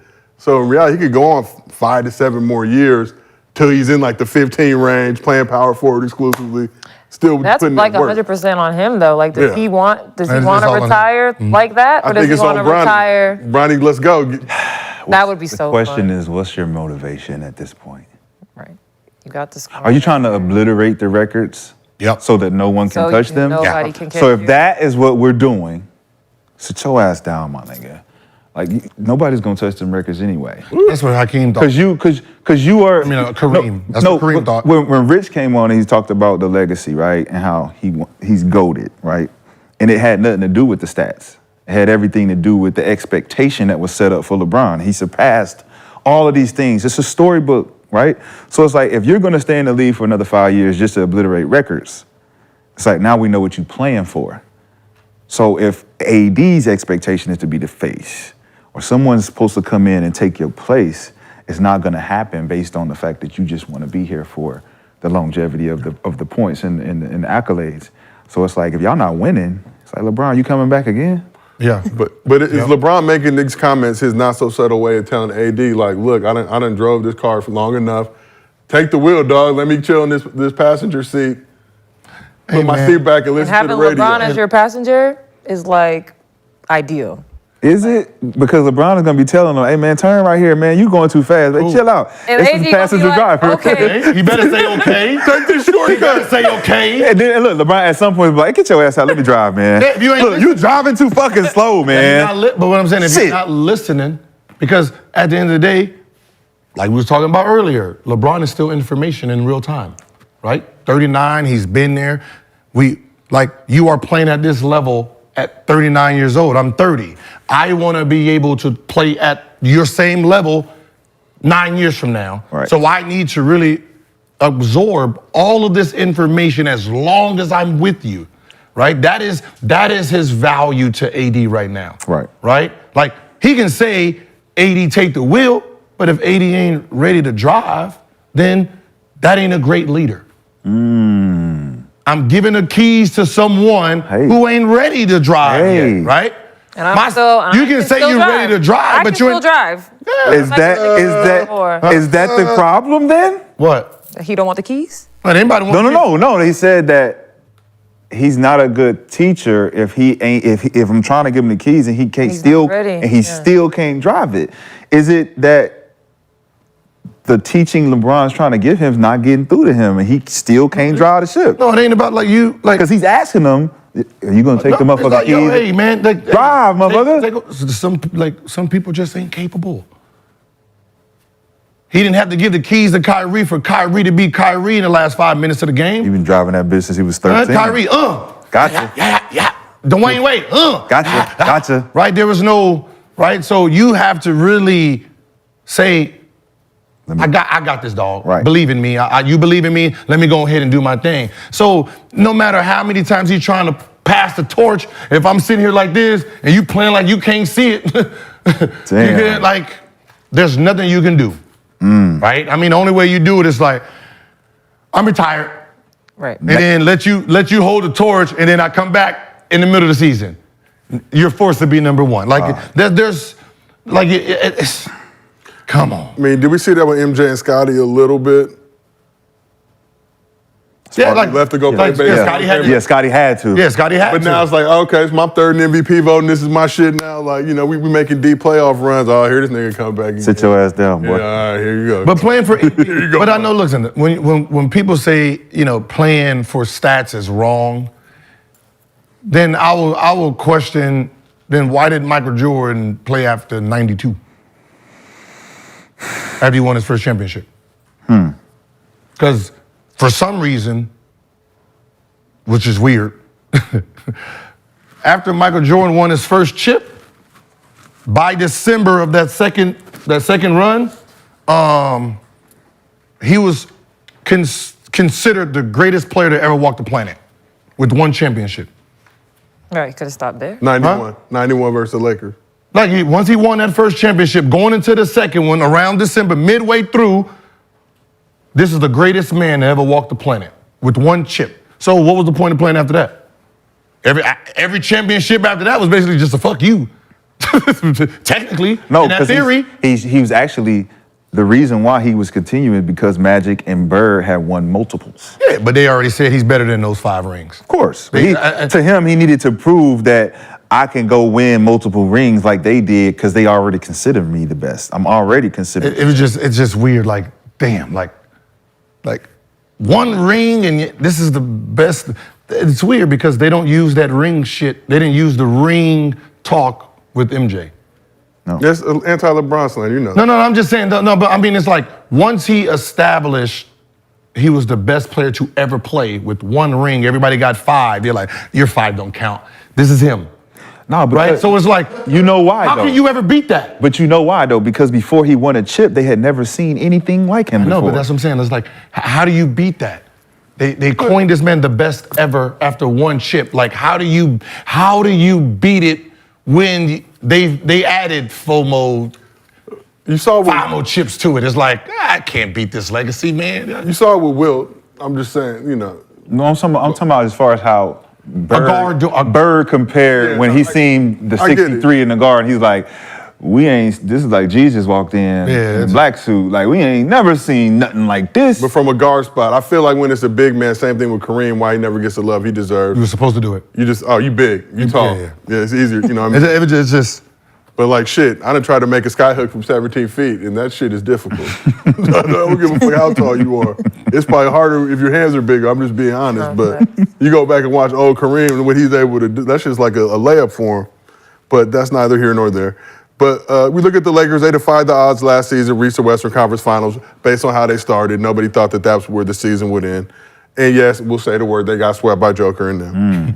There we go. And they give the Nuggets their credit, but they ain't feeling all the shit talking coming from Michael Malone and the rest of the team.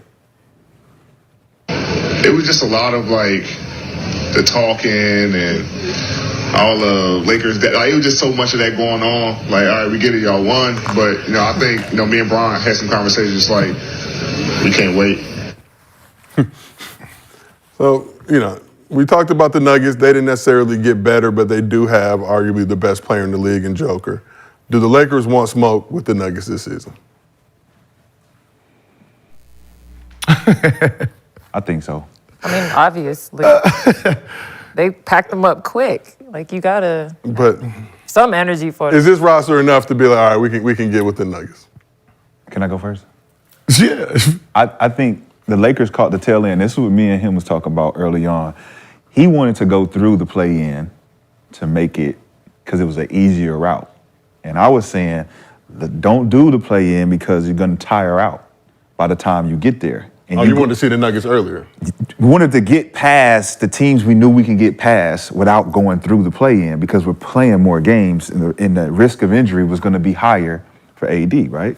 So by the time they got to the Nuggets, it looked like they was too tired to compete, right? So now, him saying that they want to see them, like, yeah, we can't wait. It's like, you got a new team, you refurbished, you don't have to really depend on the injuries. They got a better chance of really sweeping the Nuggets, I think, because it's a different team that's more reliable. And if they don't go through the play-in and play all those games in the playoffs, tire out, and then you just depending on LeBron to get us over the hump. So you say see them earlier as opposed to later? Or just get yourself in a better position where you're not seeing them in the fourth stage of the playoffs, and more so the third, maybe second. Well, depending on who I wins basically what. broke out right. Lakers are 7th, beat the Grizzlies. Then Yeah, they would have played, if they would have been in that 8th seed, they would have played Denver first round. And then had to go from Denver to potentially, if they did I win. think they had a better chance to of the beating Suns. Denver in that early round. Who made that comment? Which one? That one that we. Anthony Davis. The problem with that is he got to guard the man on the other side that was whooping his ass the first time. So if I'm Anthony Davis, I don't care about what the coach Malone was talking about. I care about what that Joker did. And obviously we seen how he entered the country. No fucks given. Ain't smiling. Who's Sanders? I don't know. You even know who Deion Sanders did? Well, I'm focused on us. I don't care about Sanders, Colorado Bulls. I don't know that care nigga. about I don't fuck I with don't care that about the nigga. rappers doing the Dougie on the field and shit. Who? I don't care about none of that. What I care about is I came to this country to do one thing. Came to work. So now the fact that I got somebody yapping that I've already handed that barbecue chicken to. Huh? Yeah. Sometimes, hey, you can have a win, you getting done up. Listen, the only person who can talk that shit, LeBron, because he ain't got the same matchup, right? Right? If you the point guard, you don't want to say nothing to Murray either. Right. Right? You gotta, I don't want to talk trash to the dude that was whooping my ass, because obviously I just put some fire in his back. It's personal now. You know what I mean? You can sweep me. You can sweep. It's what? Hey, Personal. you sweep my team, and I gave you 40, 20, and 15 a game. You ain't sleeping great that night. Whew. Say them numbers again. I just made it's made it. it's 2K numbers. Made that up. It's 2K numbers, you know, stamina off, arcade. It's on arcade. arcade mode. You know. Yeah. Like you said, sir, the stamina. So Joker against the Lakers in the Western Conference Finals, 28, 15, and 12. Jesus. Shit. Shit, you 2K wasn't that far off. 2K, like, 50 from the field, 47 from three. God. That's cheap. you talking about they talk too much. Listen, they whooped y'all ass like that. They can say whatever they want. I'm sorry. That's just the point of it.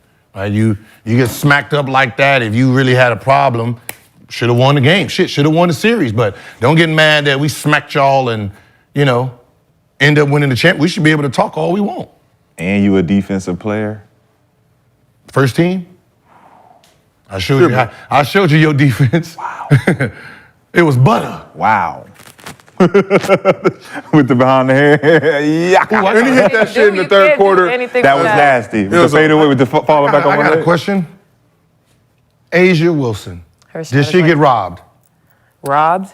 for that MVP? I don't think she got robbed.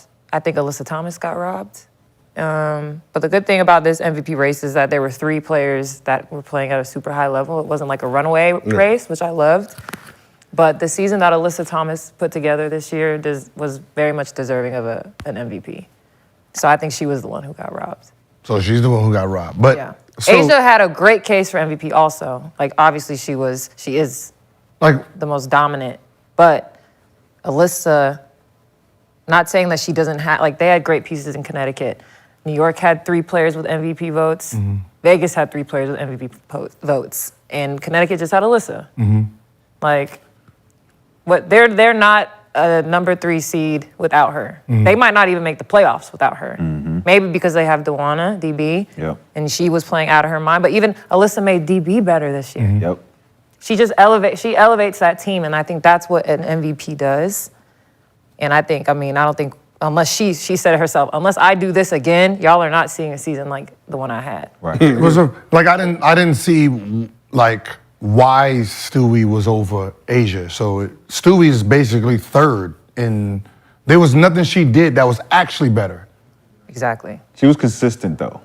She was consistent from she won last year, right? Who? Stewie. Asia won last year. Asia won back.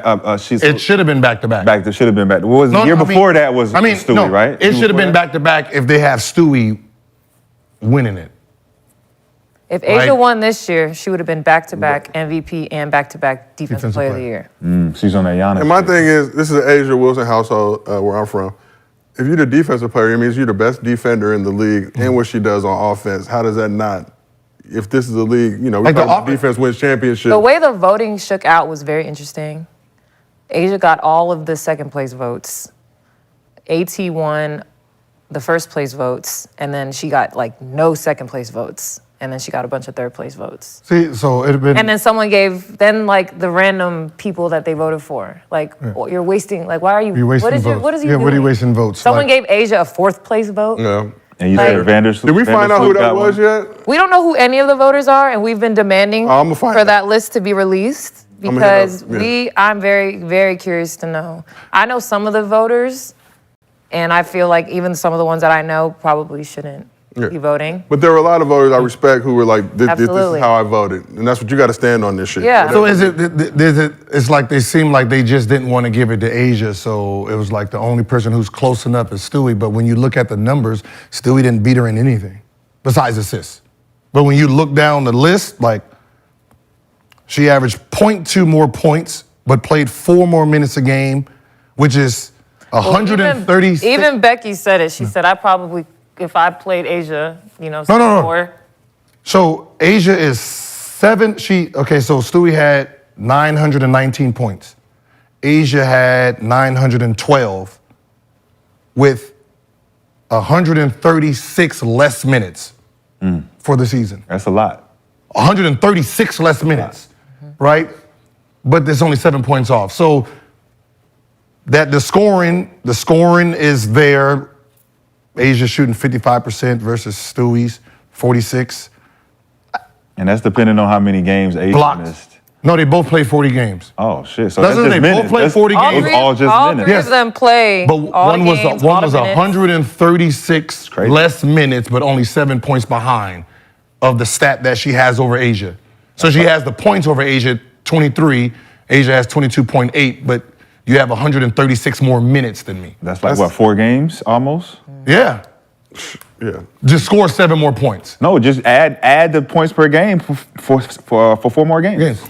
That's what I said. It's like if you just gave her the 136 minutes, she could have led the league in scoring too. Well, it sounds similar to the Joel Embiid Joker debate about why not give Joker the 3-time MVP, but you give it to Embiid. Why? Yeah. When you was talking about Joker's numbers being actually better, but the fact that Joel's points per game were maybe a point higher. No, it was like 30. He was like 30. It was like 10 points 33. higher, right? No, Joel was at 30 something last year Compared to his year. compared to Joker No, compared to himself. the year before. Yeah, so he averaged 31. And now he's 33. Yeah, Right. Joker only averaged about 25. That's what I'm saying. So if that jump for Joel wasn't that high, but Joker's still doing what he did to get the 2-time MVP, why wouldn't he get 3-time MVP? Similar to Asia, like it should be back-to-back MVPs. Or third. I mean, Stewie was third. Like I'm going to say, like when it compares to, like my team is number 1, I'm beating her in every stat category with less time. How is she in front of me? And I had what, 50? 50 No, but that's it. If you want 53. to, if you want to put someone else in front of me, you just can't put Stewie in front of me. There's nothing that my team is better. Yep. My home record's better. I'm more dominant. You can't put her in front of me. I think So that. if she's third, cool. I'm not accepting her in front of me though. No. Yeah, I mean, I had been. Alyssa, okay. Yeah, I'd Not been on this- the AT for MVP train for a minute. I think that they didn't push her enough, but they haven't her entire career. I mean, that's like she's Alyssa. I played with her 1 year in college at Maryland. She was doing this in college, the triple doubles, putting the team on her back. She's a great person to be out there with. She's a great defender. She's a good leader. But her whole career, she just hasn't been promoted. Yeah. And that matters. But does it feel like they've been pushing the Liberty and the ACE? Oh, absolutely. Above that had and such a beyond. big thing to do with it, but the way Alyssa played should have, over his season. Like Yeah. if you take all 3 of them off their team, where's Aces? Vegas and New York are still playoff Still, teams, yeah. probably Playoff teams, top 4 and- teams without Stewie and without Asia. Connecticut might not make the playoffs without Alyssa. That lets you know who's. No push for that. But again, I would like the voter names. They're not gonna give you those. The NBA won't even give us who vote All-Stars. Because I be wondering how some of these players make it. Like, come on, man. He averages 7 points, bro. Like, stop this shit. Well, probably somebody who averaged 12 points making it's the All-Star. Like, you 12, 13 points a game, and you're saying you're top 24 in the NBA, but your ranking says you're 345. Just stop doing that. Let's talk about a potential future All-Star, Gil, in Austin Reaves. You know how Lakers fans can sway that vote. But took a discount to sign a 4-year extension this offseason. One of the few bright spots on that Team USA World Cup squad that you had a lot of issues and problems Listen, with. if he would have dated Taylor Swift, he would be favored. I can tell you that. But since Reaves became a full-time starter late March, 17 points, 5 assists, 4 rebounds a game, scored 20-plus points in 5 of his last 7 games in the playoffs, entering his 3rd season now. What kind of leap do you expect Austin Reaves to make? They got him in the Big 3 pictures. It seems like, they got the Lemon Daddy billboards. They're everywhere now. They used to just be 4 or 5 when I hit past Long Beach. Now I'm seeing them in the Valley. We got Lemon Daddy everywhere. Dang, this is probably since Kevin Love, one of the only white Americans that's been part of a Big 3. Luke Walton. Luke Walton was Big 3? Luke Walton, man. Paul Gasol. Kobe The Bryant, white Americans, though. Luke Walton. Throw Luke Walton in Not there. an American. What Big 3 was he a part of? Paul Gasol and Kobe Bryant, Luke Walton. Throw him in there, man. Hey, Luke, scoot in behind Bynum. Scoot in behind Bynum, my man. I mean, he's gonna hold his own. I mean, 17 points a game as a 3rd option. I mean, that's solid. Like, just stay there and give us more, right? If you can. We don't need no 14. No. Question is he that good? I want to know, like, because we all know the scouting report adjusts once we start to realize. Actually see some defense now. We see a little bit, right? So it's like you got Team USA, FIBA. You went out there. You showed everybody you can be second on a team like that with all these guys out here. They like Brandon Ingram looking around like, you got this Lemon Daddy playing in front of me. What the fuck is going on? I mean, Lemon Daddy know how to adjust fast. He know how to adjust, and that's what Darvin and Phil Handy is saying about Austin. As he adapts, he picks it up quick. But it's like, all right, can you convert it? Can you be consistent in year 3? This is year 3, right? He's going into year 3. Year 3, you got 50, you got the money. You know what I'm saying? You still ain't dating no celebrity yet. We're gonna figure it out. Are you gonna come in here? Are you gonna come in here and give us what we need to consider you in your 4th year a primary star, a potential all-star, stuff like that? I think he still got something to prove. Whoa, hold on. You say all-star, future all-star. Potential. Wait, are we talking about a real one or the? Gil, The ones you talk about. The one we talked about. Not the vote. the Cal Korver. The Cal Korver All-Star. Lakers almost made Caruso. I'm not fucking with them Cal Korver All-Stars, man. I'm not messing with. We're the number 1 team, and the number 1 team gets 3 picks and all. I don't respect that All-Star. I do not respect you got an All-Star because your team is number 1. That is not an All-Star. All right, no. But you're not gonna come in. You're not gonna come in this game where everybody 30, 28, 35, 30, and you got 12. I'm like, why are you here? My team number 1. And the fans love Are you. they saying Tayshaun Prince and Rip Hamilton and Hey, you gotta earn. Listen. Chauncey and Individually, man, y'all got to stop standing on shoulders of your team. You got to be able to earn your own fucking way. I'm done with my team, our team. Like, you stand on your fucking own. I'm playing against the rest of the all-stars in the small forward or the guard position. I look dumb as hell. My 12 points as an all-star when I'm over someone who averaged 38. 27, like, come on. Real shit. That just sounds stupid. That is dumb. You would be dumb if you really respect that you got in because your team number 1, but your stats is, when you look at the stats, we got to sit there on our computer and phone like, what are you?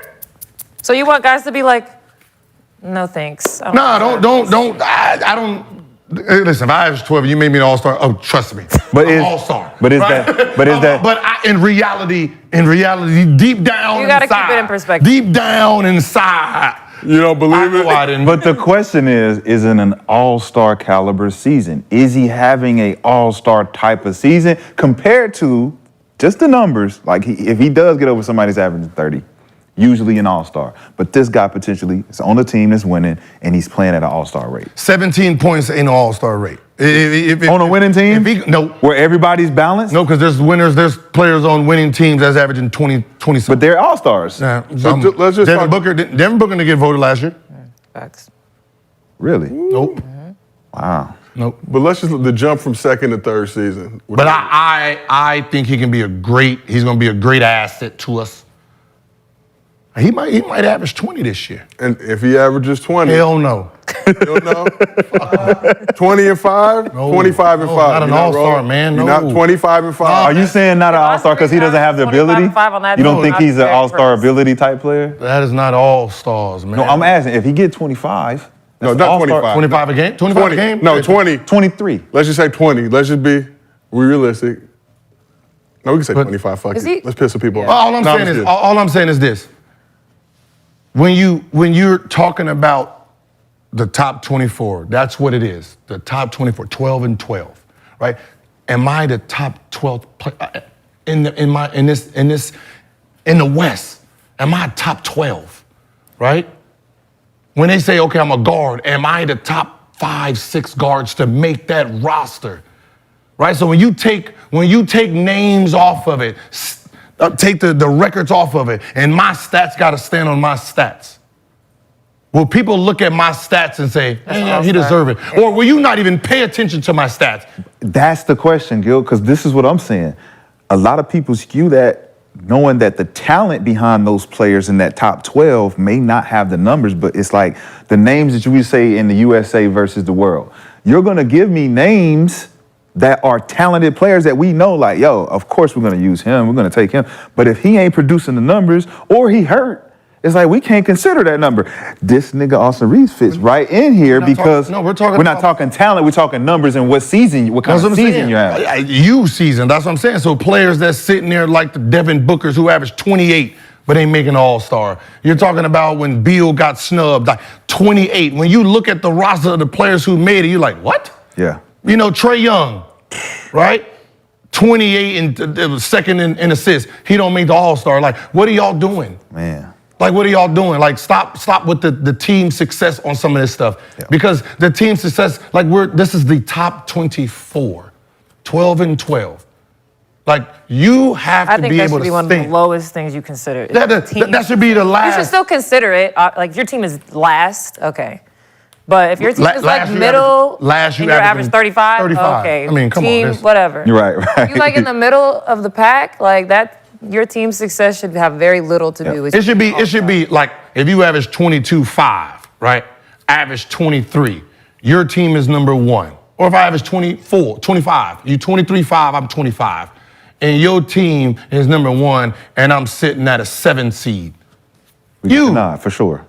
Right? It's you. It's the 0.5 versus that's you. That's a better, you're doing a lot better, right? Versus some of this shit we're seeing. Like, it's like, come on, like some of these guys, you're like the voting, like you're doing the voting, and then what happens with the voting is being manipulated. Yeah. Right? You get the numbers in, right? And then you're saying, okay, these two are the starters. We got the starting 5, we got these guys. Now, you might get 2 votes. You might have 5 votes. But because they have already guards, they're gonna say you and bring you in. Yep. Like, come on, man, we can't do that, man. It's the integrity, man. Like, we train too hard in the summer for this bullshit. Yeah. Like, I'm averaging 30 points, 28 points. I worked my ass off this summer. You're not just gonna get that shit to someone who's averaging 12.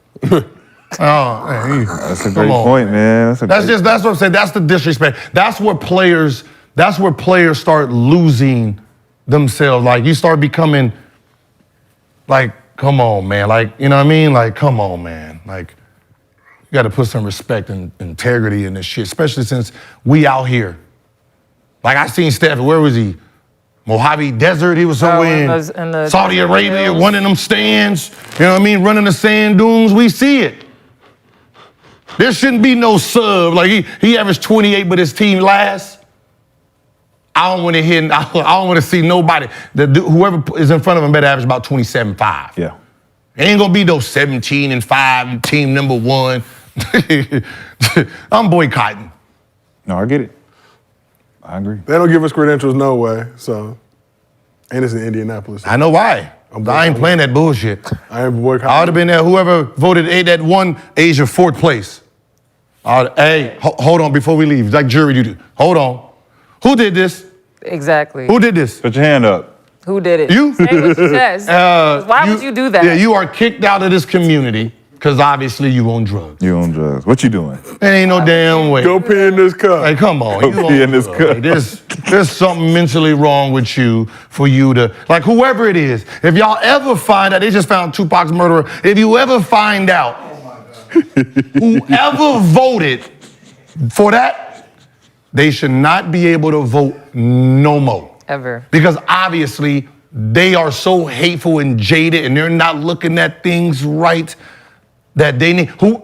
Whoever voted a 3rd, they should be questioned. That should be a strike. Like, we're gonna get This your second one. You want more like this. One more of these, and your ass is gone. This your second time fucking up. 3rd and 4th, you out. That is you Rashad out. You know what I mean? You go just straight to the 2. Don't even talk. Get out. 3rd place, y'all got questions. Y'all got the warning. Reveal yourself. No. Stand. Looking for you. Stand. Please. So there's a question in the chat. I don't know if they put their underdog username, but based on your all-star logic, should Draymond have ever been an all-star? Don't do your boy wrong like that. Think about it. Don't do your boy wrong because he got a real answer. Not to be shading Dre, but don't get pool party. The proof is in the pudding of what he's just said. Like, no, I mean, like, for an individual award,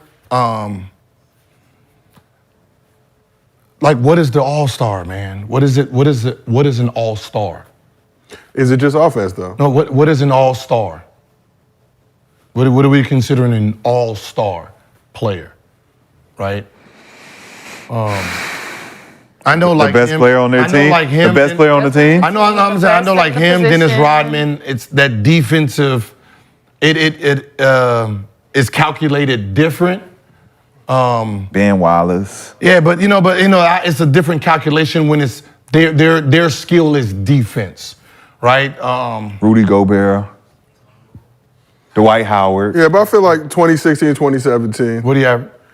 Like, I mean, like, all of them wasn't All NBA. All of them wasn't all-stars. Like, some of them, like, okay, those are solid enough being a defensive-minded player. But for the most part, you're taking the one and second option, right? Mostly first options. Nah, but we're going back to your argument you just made, though.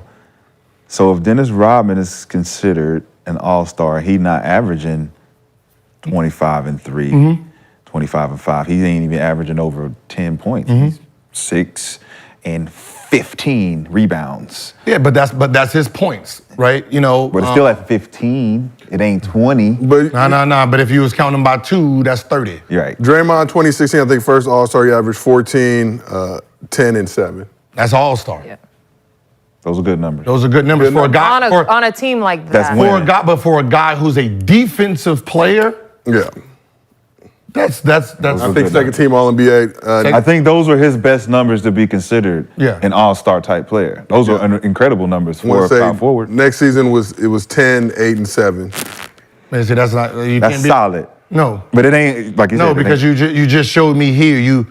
This is you. This is But- This is a. the All-Star you. This is so you All-Star must shit. get this But or higher to 2017 go was again. Defensive Player of the Year, though. So I'm just saying. Cool. Oh, the second one was defensive player of the That's year. cool. That's defensive player of the year. That don't got nothing to do with All-Star. Third team All-NBA, too. Cool. I'm just telling you, Gil. That's not an All-Star. Top, Like, I top mean, 15 like- player in the league, but he's not top 24? That happens. That happened a lot. I'm just saying. That happened a lot to a lot of players. Well, we know, but as far as for your sake, even though it did happen, but we're talking about the top 24. If he's top 15, At the end of the season.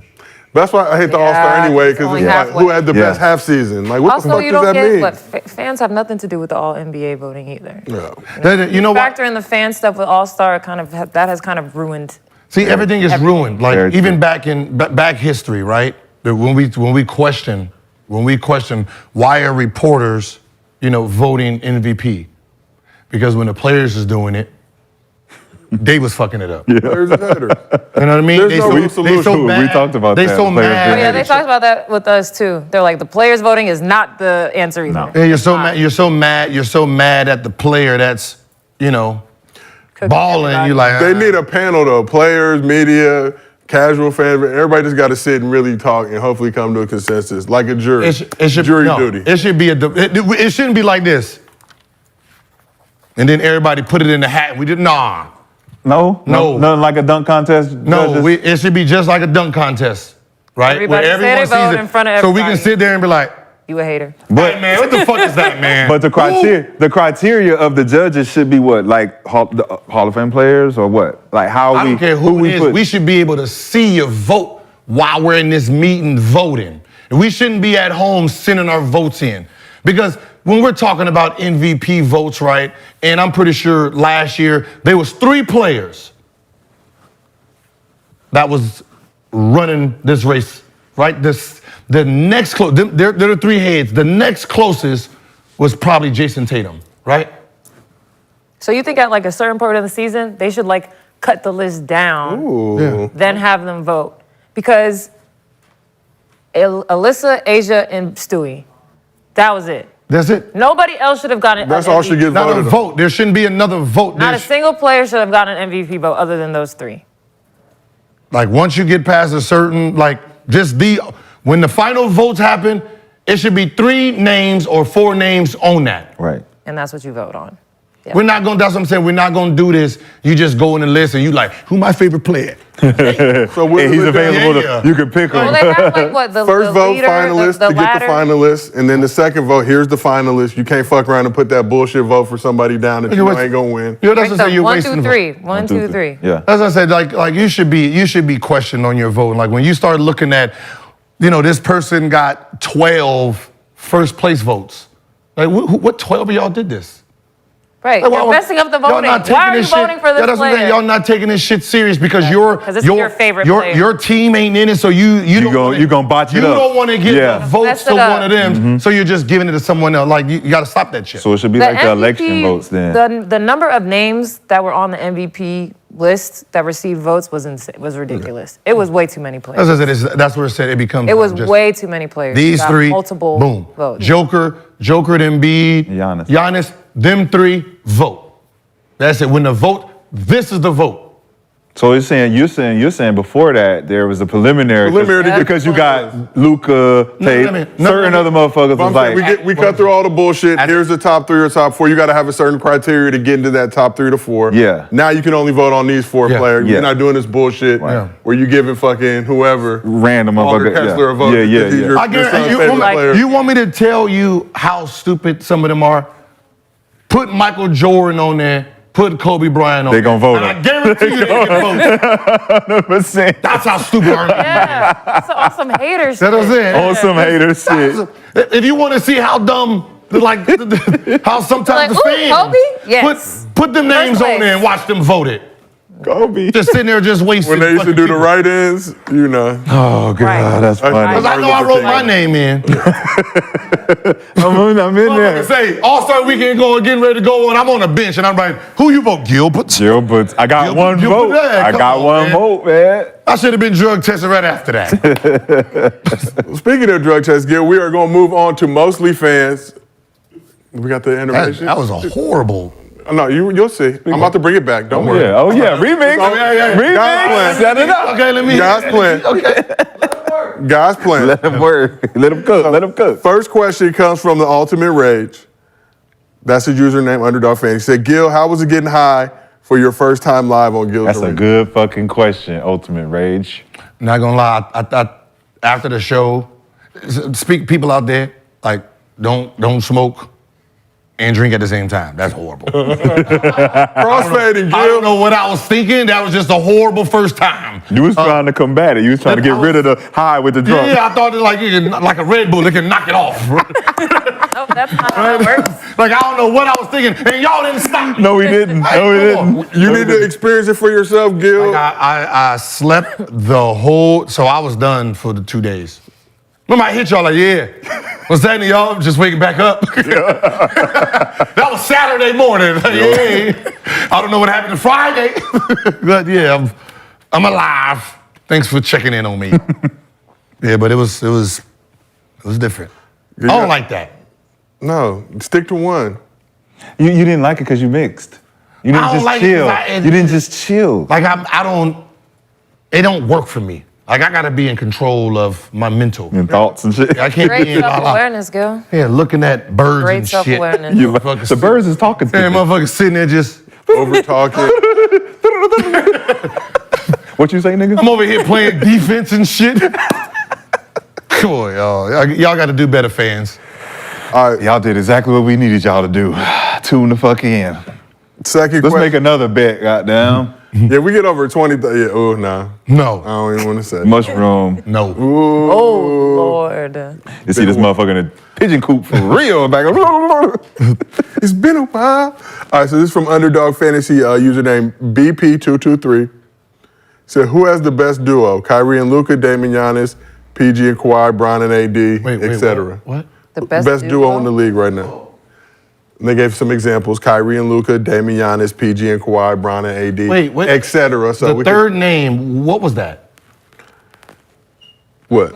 Clippers. PG and Kawhi. Oh, okay. Like They're they're listing examples. I mean, when you saying you just running straight with it. We running We was long. long-tongued. Pause. I'm paused, but Shut up, Cam. you was running them so fast. I'm like, wait, what was the other Best two? duo. Okay, best duo. I just read the names, Gil. Okay, we strapped for time. It's all good. I mean, we haven't seen them play together yet, but I'm very excited to see Dame and Giannis play together.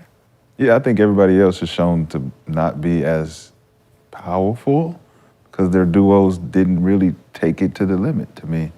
I think Joker and Murray has proven to be a great duo over time. Right. And everybody else has just been set up. Like Kawhi and PG shouldn't be in the mix as a conversation. Why? They're not a good duo because they don't really play together.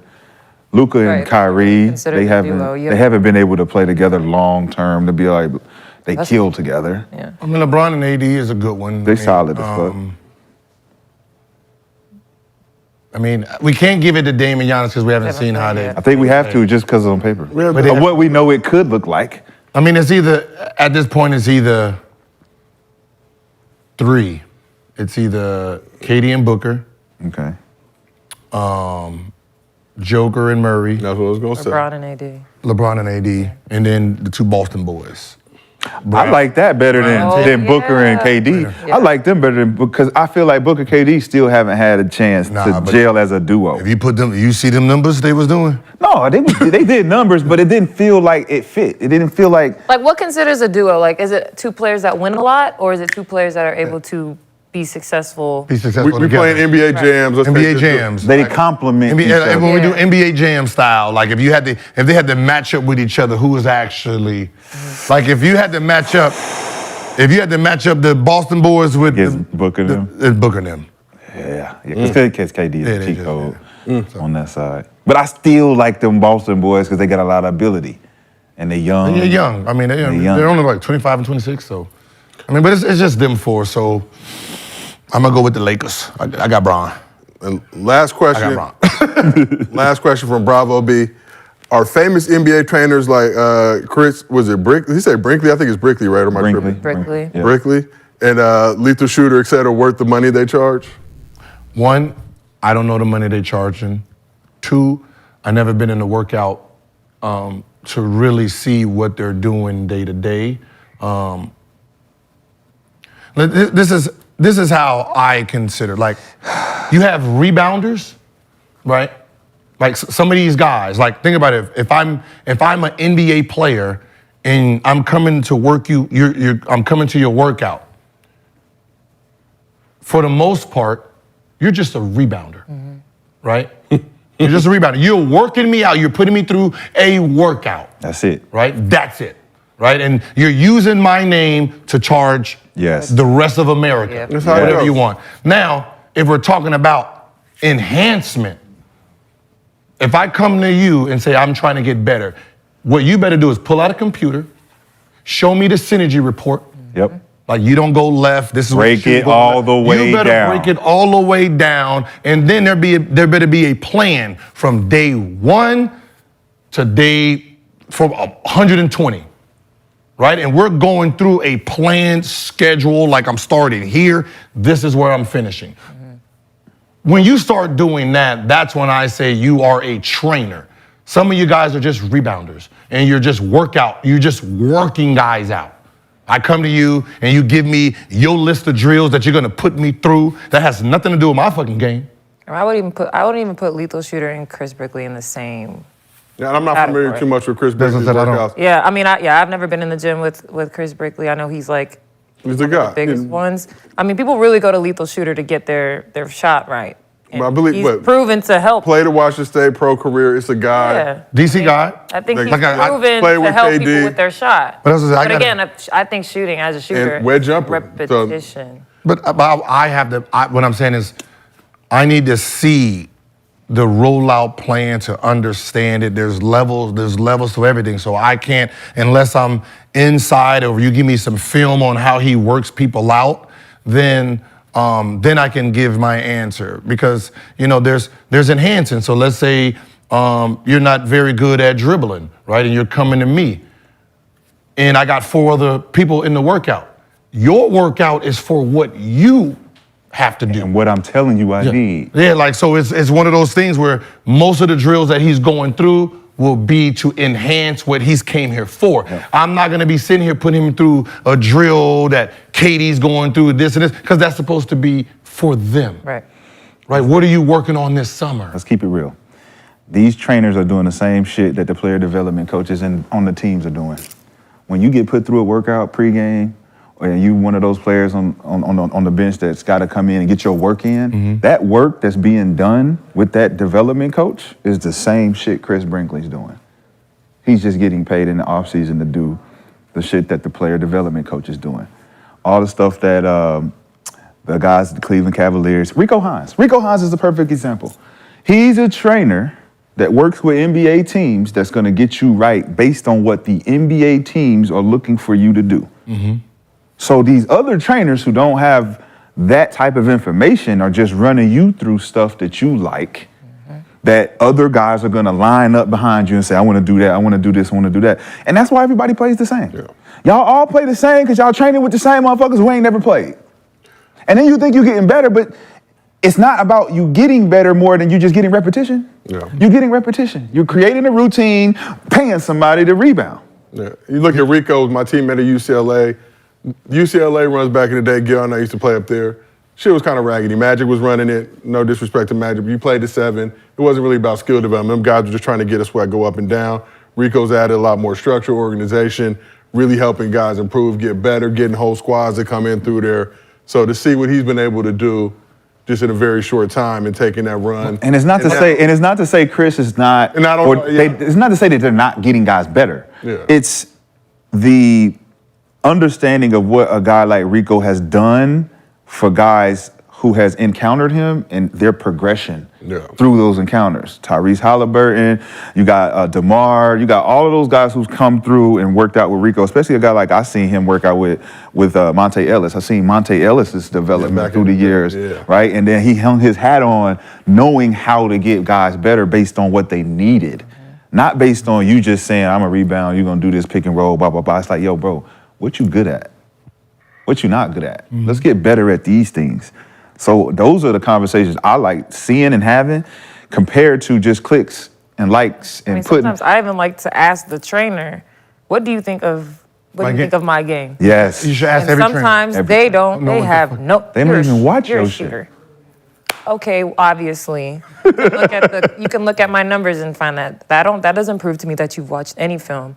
How does my team play? How do I get used on my team? Those are things that I need from a trainer. And if you can't answer those questions, then you're not a trainer. That's what irritated me the most about the Hakeem thing. Right? That's really what irritated me because no. So we can get that's the real root of it because I train and I train my kids and I train other kids, right? And I tell them, hey, what's your 10 flaws? Okay, which one is more important? Okay, this one, right? You can't go left, right? We're gonna spend all summer on this one.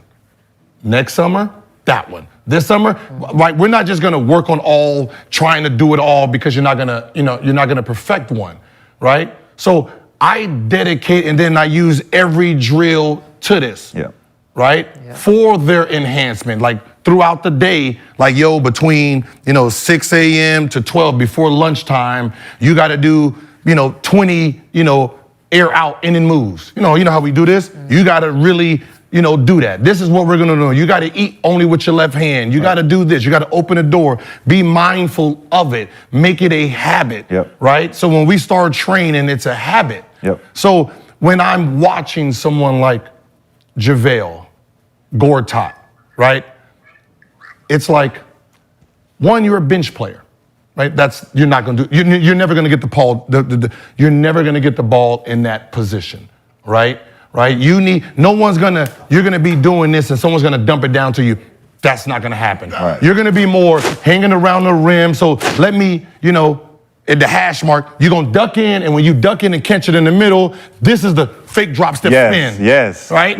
Right? You're gonna be on the weak side, and you're gonna slash, and then you're gonna get the ball. He's gonna be inside. You're gonna drop step, finish this way. I'm gonna do it to how you play this game. So when I see him, when I see JaVale posting up like this, who the fuck you Who you posting up, sitting here like this? That's not even, you better get down and do, but that's the reality of it. And I think I was just like, you're charging $50,000 for this? How? But That's I understood what you were meaning. And for me, I wanted to convey the message of they're coming to Hakeem for answers, right? Not necessarily the training. Like, I want you to train me and mold me into the little you. Give me some pointers on how I can be more effective in the post. My pointer is go get another coach. Like, I get another trainer. I work with Clyde Drexler when we was with the Big Three. And he didn't know that I had footwork the way that I had. He was very surprised, but he was able to show me some things that I didn't know in the post for my advantage of being able to get down there and do certain things. He's like, yeah, you got big shoulders. So you need to start using your shoulders to your advantage. This is what I used to do, this move right here, boom, boom, boom. And I'm like, oh, this is sick. I never applied that, although I knew it was there. Sometimes when you study the game, you know certain moves, you don't use them because you feel like they're unnecessary to do. But then he puts it in context of when to do it. When you got him on your back on this side, fake this way, he's gonna go, now you got this. And it's like, oh shit, so I feel like that's what Hakeem is giving those guys, is trying to figure out, okay, Dwight, you heavy on heavy feet and you trying to figure out how to be more finesse. Let me give you some pointers on when you catch the ball face up, how to do it. Now, you might travel a few times because you're not used to being finesse. You all power. So if I can give you some pointers and you can use them down the line, congratulations. But if you're JaVale McGee and you ain't never gonna use these motherfucking moves, you just gave me 50,000. Appreciate that. But that's what I'm saying. I'm looking at it from the standpoint of training and how much detail I put into it. Like, even in games, I'm watching your game film, like, all right, you standing on the weak side, this is when you're supposed to flash, when he turns his back. Like I tell every kid, a defender turn his head, go, move, right, relocate. And then like, you know what I mean? That's how I look at it. I can look at Curry. Like, I recorded when we was in, you see me when we was watching Curry, I recorded his whole routine. His whole routine to see how functional it was. Yeah. Right? But that's just me. So when I see something, I'm like, yeah, makes sense why. Yeah. And it was just from that standpoint. It didn't have nothing to do with the money. I just said, damn, for that kind of money, right. 50 grand. Because you didn't see him pointing out the details. $4 was like, yeah. $4, I'm like, I don't know if I'll pay you $4 for this shit. I'm getting right here. But you know what I mean? But some of those trainers, I even told you, and when I pointed out, it was like some trainer, I don't know who it was, had this whole combo in the baseline, right? They was on the sideline and baseline, and I'm sitting here like, when the fuck are you gonna do that? How you gonna do that? That ain't even how the defense, the way the defense plays, you can't even, right here. You can't even do that move. You literally can't even do this move. This is wasted. There's baseline moves. Work on your baseline moves. Don't do this move here. This move goes here. Right. This move goes here. You over here doing 1-4 flat moves on the sideline where the defense is playing you sideline, but all of it's going middle. And I know you want to close up, but my problem with most of the trainers is they don't teach the defensive side of it, where we actually want to see the defense being played so we know what counters to make. I don't want to just see pick and roll, no defense, hit him with the step back and bop, bop, bop. If I'm guarding you, you're not getting none of that shit off, bro. You got to do this move with me. Oh, I'm on you. Like, get this shit off the same way you just did it. You just did it 3 times in a row. No defense. All right, now get that shit off on me. I gave a trash can 30 though. No, but now you see what I'm saying. If you're traveling with no defense, what happens when Rudy Gobert's guarding you? Trap. Like I gotta prepare you. You're paying me this much money to prepare you to be dominant. So I need the examples. I need to pay a defender. I need to pay a help side defender. Yes. Right? Yes. So when you do the move, you tried and now your ass flew out of bounds because you spun too fast, you didn't. Yes. I need to give you every element. Like you go in middle and you're gonna come back here. Well, this is Dwight Howard, right? He gonna push you out more. Yes. So now this move is gonna end up there. Now you gotta steal. He ain't gonna go for the first pump fake. Period. Right? He's gonna stand down. So you gotta understand. You have to understand all of it. I gotta make you so prepared. Yep. For what you're gonna see. That's worth And that's- 50,000. and that's- That's worth 50,000, bro. Because it's detail. And just to be honest, if I will send my son there for 50,000, because I know my son's foundation is so solid. Whatever you teaching him, he's gonna pick it up. 100. You don't have to run it 3-4 times with him. One time, show him one time, because he started with soccer too. Yep. When we started playing basketball, it was footwork first. Yep. There was no ball. When we trained 5:30 every morning, the ball is the last thing he's gonna touch. He's gonna do one-legged jump. He's gonna work, all his stuff is, he's gonna be working like he's a dancer. So when we get in the post and we do a move, I can correct him. Hey, no, lock your foot, then spin. Yep. He understands it. So I can send him anywhere and train him, and I know whatever I spent is gonna be worth it because the foundation of the footwork is there for him to pick up any move. Beautiful. So speaking of a good foundation, we got a great foundation with this Gills Arena. Day 2, we got to wrap it up, Gil. You know what time it is. Oh, I'm going upstairs. So I know you're going to I can sit here all day. Shit, I ain't got to drive nowhere. I I got to drive 2 we got minutes down the books. road. I got some books, man. You got the books. I got some books out. I just wrote another one this morning. I'm a book nerd, you know what I'm saying? Y'all ain't got to buy it. Y'all just want you to just visit the website. Bum the Billionaire You know what I'm Plantation saying? Education. It's on Amazon, you know what I'm Did you saying? even say the name of the book? Yeah, I just, because I know ain't nobody gonna go look, you know what I'm It saying? don't matter. Shit, Bum the Billionaire by me, Plantation Education. I talk about a bunch of relevant shit in society. You feel the me? movement. You feel me? You feel me? what we You talking feel me? You know about? what I'm talking We're going about? to talk about a bunch of relevant Hey, shit tomorrow. one book sold is a sale. It is a sale. It On is. Gills I ain't Arena. We tripping. appreciate y'all. Thank you to Underdog Fantasy. As always, we will see y'all on Wednesday. Whoop, whoop. Whoa, whoa. Smoke. So we ain't using the same song from last year? The Honor the Greatest?